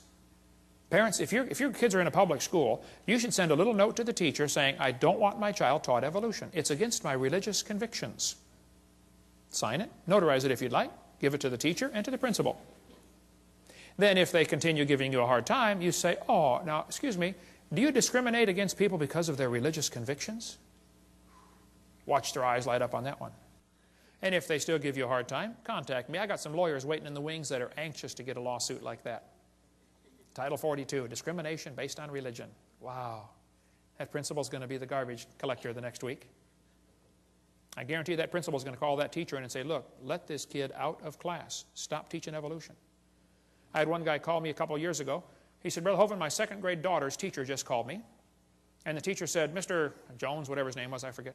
He said, your second grader's in my class, your daughter, and she stops me every time I start teaching something about evolution. And the teacher said, I've just decided I'm going to skip this evolution stuff for the rest of the year till your daughter's out of my class. And my first thought was, yay. And then I thought, wait. Why are we sending second graders off to war? This is a battle the parents ought to be fighting, not the kids. We're the salt of the earth. Salt irritates. Hey, if nobody's irritated at you, you're not a good Christian. You don't have to try to irritate them. You try to be salty. That will irritate them. Salt preserves from corruption. How come you got so many lies in the textbooks right here in Tennessee in the middle of the Bible Belt? Where's the Christians that are supposed to preserve the world, huh? Why don't some of you get on the school board and do something about this? Why don't some of you get a committee to say, hey, let's take these pages out of the book. This is a lie. It won't cost the school anything. I'll show you. How many of you would volunteer to take the pages out of the book and bring your own scissors? Won't cost the school a dime. Let's do better than that. How many of you would pay $20 for the privilege of being on the committee to cut the pages out of the book and still bring your own scissors? We just had a fundraiser. We just raised $1,000 for the school. Wow. Won't cost them a dime. There are many good, sincere, godly public school teachers, and I praise God for them. And they are as frustrated as I am with what's going on. If you've got a good teacher in your school that wants to do what's right, support them. Because I guarantee if there's a teacher that tries to get up and stand up for creation and against evolution, there's a good possibility they'll get fired or get persecuted for it. We cover much more on that on video number 7, how teachers get persecuted for standing up for what's right. Many teach this theory because they simply have never been taught anything else. Many don't know it's okay to teach creation. It's perfectly fine. Well, what do we do? Well, there's a long history. How we got this theory in our schools, and we'll cover all that in the public school presentation. And what do we do about it? It's all covered on videotape number 5. We'll show you the dangers of this theory. It's not just a dumb idea, it's a dangerous religion. And then tell you some real practical steps to fix it on Seminar Part 5. Thank you for joining us. We hope you've enjoyed this video series on creation, evolution, and dinosaurs. Much more important, though, than knowing all the truth and facts about science is to know the truth about whether you're going to heaven or not. If you've never trusted Christ as your Savior, let me explain quickly what you need to do to go to heaven. The Bible says we're all sinners. We've all broken God's laws. We've disobeyed the Creator. We've done wicked things. We're sinners. Some are worse than others, at least in man's eyes, but we've all broken God's laws. And the Bible says you have to repent. The word repent means to turn. It actually means two things, to turn from your sin and to turn to God. God's looking for a change in your attitude where you say, Lord, I don't want to do wrong anymore. I'm sorry, I've offended you. I want to do right. And you turn from sin and you turn to God and say, God, would you please forgive me? Would you save me? The Bible says in Romans chapter 3, verse 23, that all have sinned and come short of the glory of God. You need to admit you're a sinner. Number 2, the Bible says in Romans 6:23, the wages of sin is death. We deserve to die and go to hell because of our sin. But Jesus died for you. He loves you. He wants you to come to heaven. And anybody that will ask Him for the free salvation, God will give you the gift of eternal life. It says in Romans 6:23. It's a free gift. And it says in Romans chapter 10 and verse 13, whosoever shall call upon the name of the Lord shall be saved. If you would just call and say, Lord, I'm a sinner, would you please forgive me? And ask Him. He will give you that free gift of eternal life. Why don't you just pray with me right now, and you could receive Christ as your Savior. There's no magic words. God's looking at your heart. But if you could say this and mean it, God would forgive you. Just say, Dear Lord Jesus, I know that I'm a sinner. I've broken your laws. I'm sorry. Please forgive me. Please apply your blood to my account and forgive my sins and take me to heaven. In Jesus' name, amen. The Bible says if you call upon the Lord, you shall be saved. So if you've asked the Lord to save you, He promised He'd save you. Now your job is to grow. Read your Bible, pray, get involved in a good Bible-believing church, and begin to grow to be a good Christian. Thank you so much. Call or write if we can be any help at all. We'd be glad to help. For more information on the Ministry of Creation Science Evangelism, write us at Creation Science Evangelism, P.O. Box 37338, Pensacola, Florida 32526, USA. Or call us at 850-479-3466. That's 850-479-DINO. You may also visit us on the web at www.drdino.com. That's www.drdino.com. And an age and an index fossil.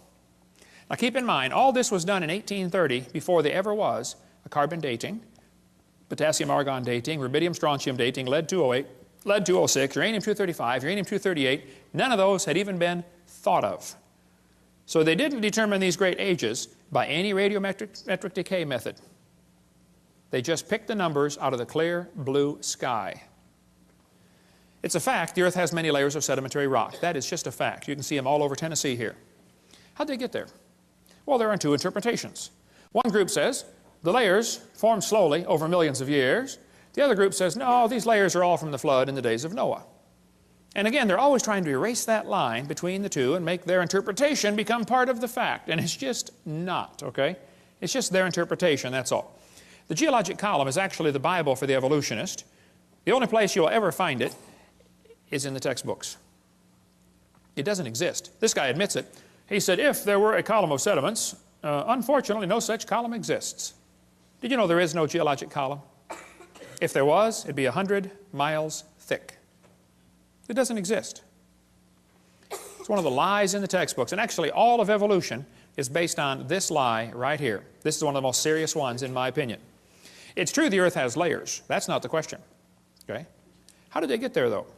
I mean, if that layer sat there for 10 million years waiting for the next one, don't you think it's going to rain once in a while in 10 million years? Why are there no erosion marks between the layers? Why are they stacked on top of each other just like a stack of pancakes? And by the way, why are there no soil layers between the rock layers? I mean, soil builds up on top of rock. Don't you think there'd be some soil built up once in a while?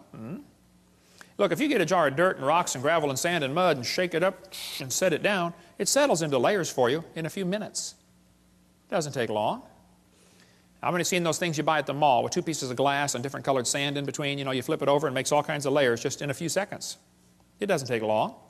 I was preaching years ago in Union Center, South Dakota. Now, Union Center is right there. It's not even on the map.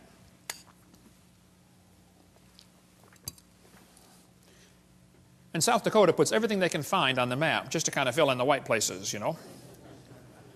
Well, there were 40 people in the whole town. 38 of them came to church. Other 2 must have been pulling a calf, I reckon. I don't know. But boy, we had a great meeting, and the preacher said, "Hey, Hovind, let's go down to Rapid City. They've got a bunch of dinosaurs in the museum there." I said, "All right, I like dinosaurs. Let's go." So we all drove down to Rapid City. We came to this museum, and a guide met us at the door. He said, "Hey, folks, would you like me to give you a tour?" We said, "That would be great, sir." Well, the first place we stopped on the tour was the geologic time chart. They have it lit up, and it's behind glass, and it's holy and sacred. Don't dare touch that thing, you know. So we're standing over there, and the guide said, "Now, folks, this layer of rock right here is about 70 million years old."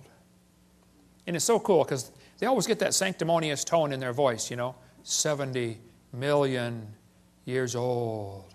Oh. Well, my daughter was 12 years old at the time. She raised her hand. She said, "Mister, how do you know that layer is 70 million years old?" He said, "Honey, that's a good question. We tell the age of the layers by what types of fossils we find in them. They're called index fossils." And by the way, that's correct. That's what the textbook says. Scientists use index fossils to determine the age of rock layers. She said, "Thank you, sir." We walked around the other side. We're standing over here, and the guide said, "Now, folks, these bones are about 100 million years old." My daughter raised her hand again. She said, "Sir, how do you know those bones are 100 million years old?" He said, "Well, honey, we tell the age of the bones by which layer they came from." She said, "Sir, when we were standing over there, you told me you knew the age of the layers by the bones, and now you're telling me you know the age of the bones by the layers." She said, "Isn't that circular reasoning?" I thought, wow, a chip off the old block. That guide had the strangest look on his face. It was almost as if he were thinking. He looked at my daughter. He looked at me. I wasn't about to help him. I thought, wow, this is going to be good. I have got to hear this. He looked back at my daughter. He said, "Wow, you're right. That is circular reasoning." He said, "I never thought of that before." That fellow drove 50 miles one way that night to come hear me speak in Union Center, South Dakota. The crowd swelled to 39. We set up a chair in the aisle. Afterwards, he talked to me for an hour. He said, "Hovind, is everything I believe about geology wrong? I teach this stuff at the college." I said, "Oh, no, I like geology. I've got a huge fossil collection, rock collection, mineral collection. I teach earth science. I love studying geology." I said, "But as far as the layers being different ages," I said, "Yes, sir, I'm sorry. That is all baloney. It's based on circular reasoning." I'll show you. Here's a textbook that tells the kids to date the rocks by the fossils, and on the very next page it says, "Date the fossils by the rocks." On the next page, and they don't catch it. It's a lie. It's circular reasoning.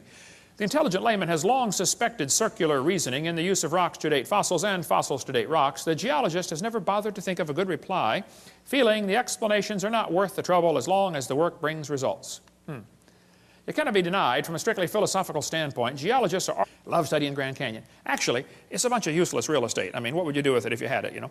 You can look at it and then go home. That's about it. But, I mean, you can't plow it, that's for sure, and you don't want your cows playing out there. But I said to this professor, I said, "Sir, there's a couple things to consider about this canyon." I said, "These two red lines indicate what's called the snow line, okay? Between those two red lines is a ridge that gets about 6,900 to 8,500 feet above sea level. Now, the river enters the canyon at the far right over there at 2,800 foot elevation. The river flows downhill for 270 miles. Comes out the other side. If you look at it from a side view, a schematic view, it'll look like this. The river comes in 2,800 foot elevation. The ground rises up while the river goes down for 270 miles. I said, now, sir, there's a few things you ought to consider about this canyon. I said, did you know the top of Grand Canyon is higher than the bottom? He said, obviously. I said, sir, did you know the river only runs through the bottom? He said, well, yeah.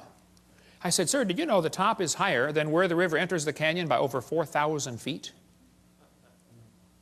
He got a dazed look on his face like a calf looking at a new gate. I said, sir, did you know rivers don't flow uphill in Tennessee? There's no delta. Where's the mud that washed out of Grand Canyon? Nobody has a clue, okay? That river did not make that canyon. Grand Canyon's a washed out spillway. There used to be two big lakes, Grand Lake and Hopi Lake. The lakes are long gone, but the beaches are still there. You can still see the beach line. They got too full and went over the top and washed out that canyon in a hurry. Any farmer that's ever built a dam to hold water for his cows will tell you, once the water goes over the top of the dam, it's all over with. That's why they guard the levee like crazy during flood seasons, don't they? Get out there with sandbags. You don't want it to even get started. It's gone in a flash, okay? This river flows down this way. Obviously, it started at the top. Must have been a big lake backed up there, too. Even El Paso, Texas is called El Paso because it's the pass, okay? I bet there used to be a big lake backed up behind El Paso that dried up and left the white sands of New Mexico behind. That's another long, interesting story. But if you look at Grand Canyon, it's pretty obvious it's a washed-out spillway, okay? Almost all rivers around the world come together at what's called acute angles, less than 90 degrees. I mean, the rivers merge and keep going the same, general direction. If you look at Grand Canyon, the rivers on the lower left are indeed merging at acute angles, less than 90 degrees. But if you look at the upper right, the rivers are flowing backwards. Why would they do that? The rivers run backwards, hit the main channel, turn around, and come back out the other way. It's called a barbed canyon.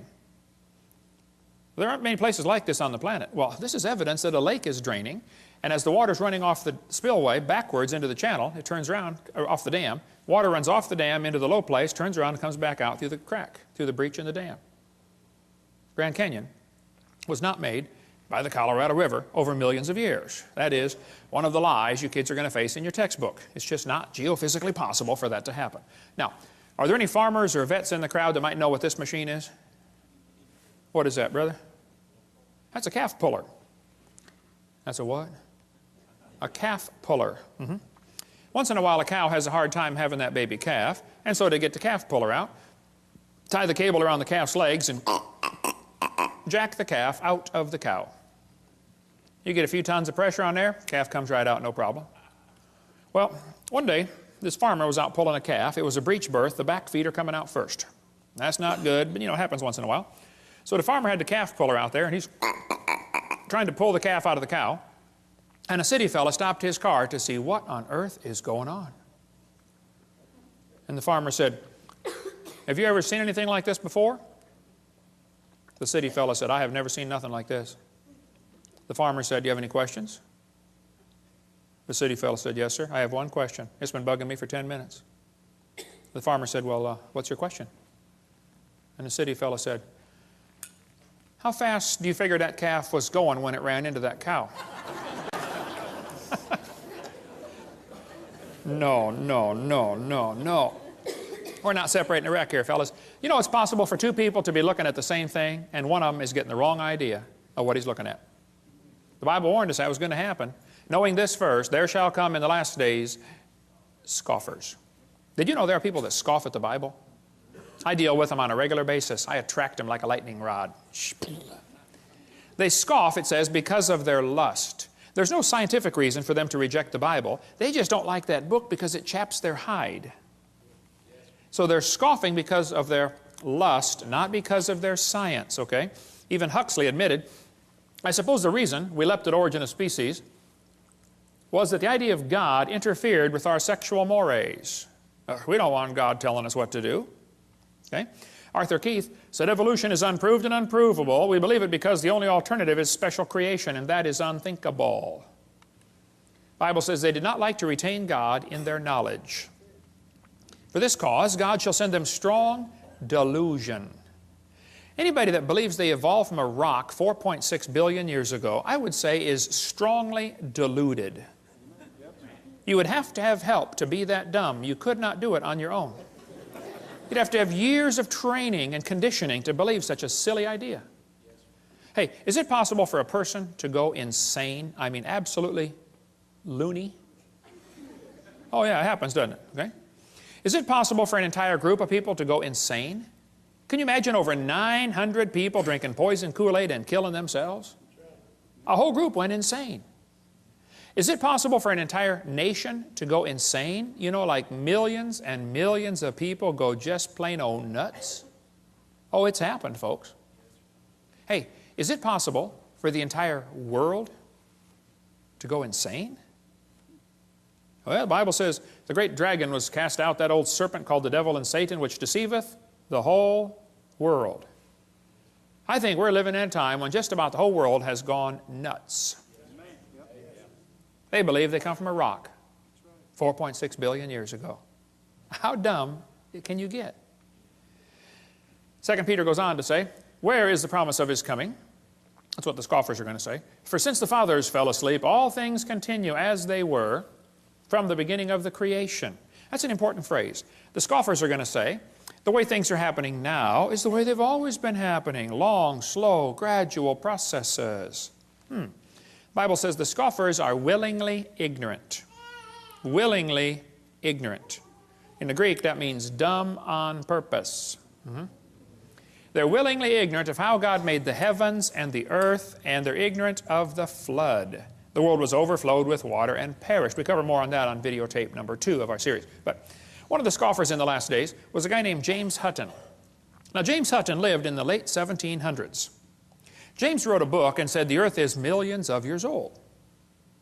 Now, you need to understand, in the late 1700s, most people believed the Bible, or at least they were strongly influenced by Christianity, and everybody thought the earth was about 6,000 years old. That was the common teaching of the day. Okay? They taught the kids in the public school, you know, God created the world in 6 days, like we saw earlier. But this was also a time of many revolutions. We had the American Revolution, the French Revolution, the Polish, the Spanish, the German. Every country is just about revolting against the idea of a king and establishing a democracy. So they threw off monarchy, and this is known as the age of anti-monarchy. So the Bible says to honor the king, and some people thought the Bible was an obstacle to their political objectives, and they wanted to discredit the Bible. Keep in mind, this all happened in the early 1800s and late 1700s. So back when everybody thought the earth was a few thousand years old, James Hutton came along and said, oh no, it's lots older than that. And it got here by uniformitarianism. Ooh, kids, big word, bold print. That'll be on the test. They always are, okay? Uniformitarianism means the present is the key to the past. No, James, I think the Bible's the only perfect key to the past. But during this time frame, the Christians, instead of fighting against this new teaching of millions of years, they swallowed it. The Christians accepted the idea of a gap theory or day-age theory or progressive creation. They just accepted millions of years right into the Bible when it's obvious to anybody with half a brain and one eye reading the Bible that it does not teach the earth is millions of years old. That's not what it says. So the Christians did not put up an effective defense, an effective resistance to this teaching, and they allowed the church to believe all this. And then when evolution came out, 1859 became popular with Darwin's book, well, the Christians just accepted that too. Boy, what a tragedy. That book covers the great turning point in history, if you like the history of stuff. Well, James Hutton's book that he wrote had a real strong influence on a young lawyer from Scotland named Charles Lyell. Charles Lyell, the lawyer, hated the Bible. Somebody calculated one time that if all the lawyers in the world were laid end to end around the equator, we would all be better off. Charles Lyell, in 1830, wrote this book right here, Principles of Geology. I've got it here on the table. You can come take a look at it. It's all marked up. In this book, you can see his hatred for the Bible kind of ooze off every page. He kept calling it ancient doctrines. He said, oh, you have a scriptural authority. He was mocking them, okay? He called it a religious prejudice. He said, men of superior talent, he's talking about himself, who thought for themselves and were not blinded by authority, he used every opportunity he could find to mock the Scriptures. And kids, you won't have to go to college very far before you're going to run into a professor that has this mocking attitude toward God's Word. How many of you had one when you went through school? Seems like their whole goal in life is to destroy your faith. I had a bunch of them when I went to school. They just wanted to destroy your confidence. Well, Charles said his goal was to free the science from Moses. What do you suppose he meant by that? Well, before Charles Lyell wrote his book, everybody looked at the geology, looked at Grand Canyon and said, wow, look what the flood did. He didn't like people interpreting Earth's history in light of the Bible. He wanted them to interpret Earth's history in terms of millions of years. Lyell is the primary guy responsible for inventing what today is known as the geologic column. How many have ever heard of the geologic column before? They divided the Earth up into layers and gave them names, you know. Cenozoic, Mesozoic, Paleozoic, Archaeozoic, all that kind of stuff. Maybe you saw the movie Jurassic Park, named after the Jurassic layer, okay? Each layer of rock was given a name, okay? Minnesota says the teacher shall not deliberately suppress or distort subject matter. Yeah, sure, hey there, fella, you betcha. The problem is, none of those states enforce their own laws. I don't know if Tennessee here has a law that requires textbook accuracy. They ought to if they don't have one. If you don't have one, pass one. This is a textbook from about 100 years ago. It says, God created the heavens and the earth in 6 days. Prayer is a duty, but it's vain to pray without a sincere desire of heart. God governs the world in infinite wisdom. You believe that's a public school textbook? Well, here's one today. Evolution is fact, not theory. Birds arose from non-birds and humans from non-humans. No person who pretends to any understanding of the natural world can deny these facts. Wow, something's changed. Actually, I was at Chickasaw, Oklahoma a couple of weeks ago. It was supposed to be a debate, but none of the professors would debate me. So they scheduled an evolution seminar 2 days after I was gone. They let me come speak on creation. The student group got me in there. Here's a poster they put up right next to my poster. The poster was inviting people to come to the evolution seminar. Interested in evolution? Well, come on down. Evolution lecture with Dr. Mather and Dr. Ray. It says, hear both sides of the issue. Well, we invited them to debate. They could have heard both sides altogether. Here the kids get 9 months of evolution teaching. I come in for 2 hours and they panic. And then they got to say, here, both sides. Both sides. You're not going to present both sides. You're going to present one side, the evolution side, which is what they already got for 9 months. They don't want to hear it. I think they said 20 people turned up, 15 of them are from the Baptist Student Union, just to see what the teachers would say. Okay? They hear both sides. Their own textbook, there in Chickasaw, Oklahoma, has 1/4 of the book, one entire unit devoted only to evolution teaching. Nothing about creation. Evolution's a dying religion surviving only on tax dollars. It's dead. This textbook has over 100 pages where evolution is talked about. There's not one single mention of creation. So don't tell me they want to hear both sides. They don't, okay? They want to present one view only. It's called indoctrination, not education. Now, this is a chart showing how the atheists feel that the different states are doing with the teaching of evolution. They think you folks in Tennessee are doing a lousy job of teaching evolution to your kids. Go Tennessee, all right. Okay. They think the folks right over here in North Carolina are doing a good job of teaching evolution. Well, North Carolina folks, get on the ball. Turn your state red by the next time they do this survey, okay? Now, is there anybody here that thinks teachers or textbooks should be allowed to use outdated or false information just to get students to believe a theory? Would that be a good idea? No, okay? Anybody here that thinks teachers that deliberately lie should be fired? Okay. Is there anybody here that thinks textbooks with lies should be banned or the lies torn out of the book? Think that'd be fair? All right.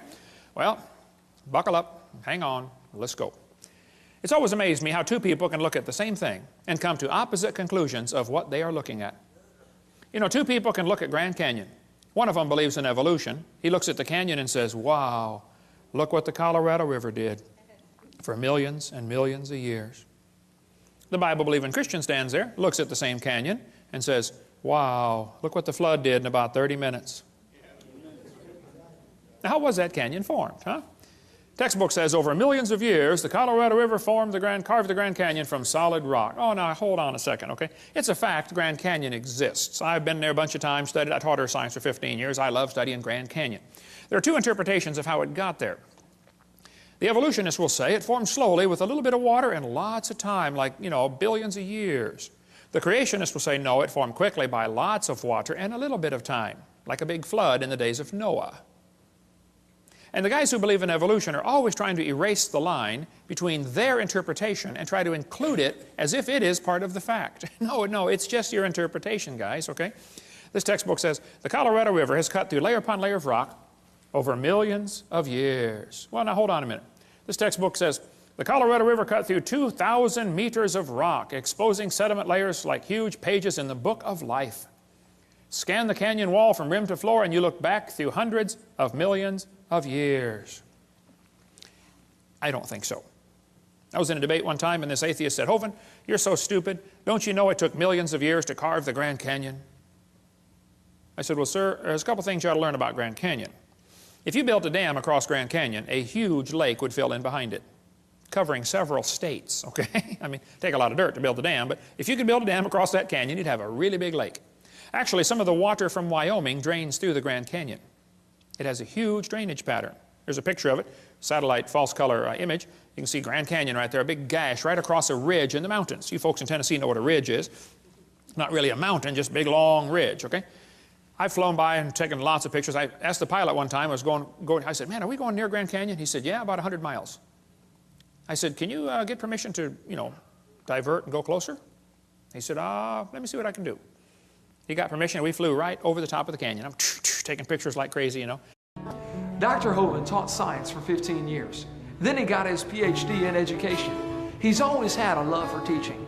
But one thing that he's discovered is that in many of the science textbooks across America today, there are some fallacies, some false information being presented. Why is this information in the science textbooks? What are they trying to prove? Hi, my name is Eric, and in this seminar called Lies in the Textbooks, you're going to find out some of those lies that are being presented and what you can do about it.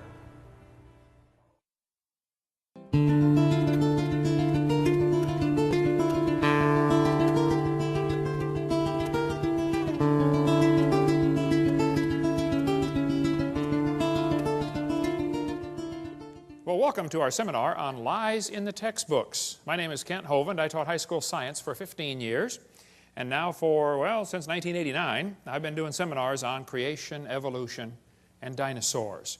And our goal is to strengthen your faith in God's Word. Now, this is not my wife. That's just a picture of her.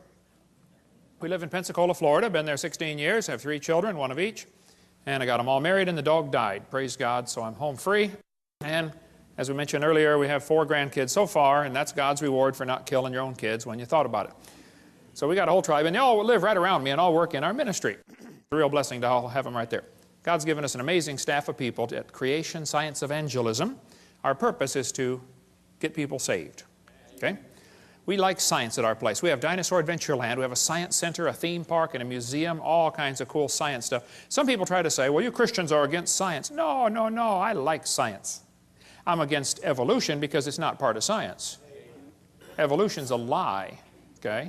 There's no scientific evidence to back up evolution. We'll get into that in just a minute. The Bible says in the 10 Commandments, thou shalt not bear false witness. Don't lie. Proverbs says, a false witness shall not be unpunished. He that speaketh lies shall not escape.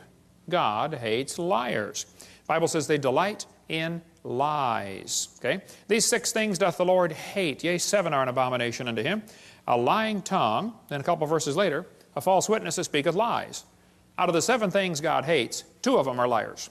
He must really hate them. He lists them in there twice, okay? Jesus said, you have your father the devil, and the lusts of your father ye will do. He was a murderer from the beginning and abode not in the truth, because there is no truth in him. When he speaketh a lie, he speaketh of his own, for he's a liar and the father of it. Now, I like science, and I collect public school textbooks. I have hundreds of them from many, many countries, from clear back from 1880, I believe, to 2005, textbooks. I'm not against science. We happen to really like the subject. We have all kinds of cool science displays at our museum and our science center, and you can come down and visit Dinosaur Adventureland and see for yourself. I am, however, against lying to kids. Now, in the first 3 videos, we talked about how students are being lied to about the Big Bang. It didn't happen. They're being lied to about the age of the earth. It is not billions of years old. They're being lied to about the cavemen. There's never been a caveman, unless you mean Osama bin Laden. Okay? They're being lied to about the dinosaurs. They did not live millions of years ago. Now here we're going to cover about 30 more lies in the textbooks. There are hundreds we could go through. We're going to try to hit the highlights, and this could go for days just covering lies in our textbooks. I'm going to hit some of the big ones, leave some of the little ones go for another time when we have more time. Now, I am not trying to get evolution out of the public schools. I'm not. I think any theory should be allowed to be taught, if you don't have to lie to support your theory with false evidence, okay? I am not trying to get creation into the schools. And I think Christians that work on either one of those are wasting their time. And many people have wasted hundreds of thousands of dollars trying to accomplish those two goals. It's futile. It's not going to happen. I am, however, trying to get lies out of the textbooks. I think we'll find if we take the lies out of the books, there's nothing left to support evolution. Well, that's their problem. They shouldn't have picked such a dumb theory to begin with, okay? It's not my fault, okay? Now, I'm not against teachers. My mother was a godly woman, led my dad to the Lord on their first date. She retired from teaching public school years ago. Been in heaven now for about 7 years. My brother led me to the Lord. He just retired last year from teaching public school after 34 years. There are many good godly teachers in the system. There are many good godly principals, many good godly school board members. I'm not against schools. I'm not against school boards. I'm not against teachers. I'm not against textbooks. I'm against lies. Okay, let's just keep it in perspective. Is there anybody here that thinks teachers or textbooks should be allowed to deliberately lie to students for any reason? And I mean deliberately. They might be lying and not know they're lying, okay, but if they're deliberately lying, that shouldn't be allowed, should it? Okay? Wisconsin has a law that requires textbooks to be accurate. So does Alabama. Textbooks shall be adequate and current, up to date, okay? The latest information. Texas has a law that says instructional material shall be factual. Go Texas, okay? Florida has a law that requires accuracy of instructional materials, and the commissioner is responsible to remove books that are not accurate. Well, commissioner, do your job, okay? Watch this video and remove the books that are not accurate. It's so simple. It's so simple, okay? California says textbooks shall be factually accurate and reflect current and confirmed research.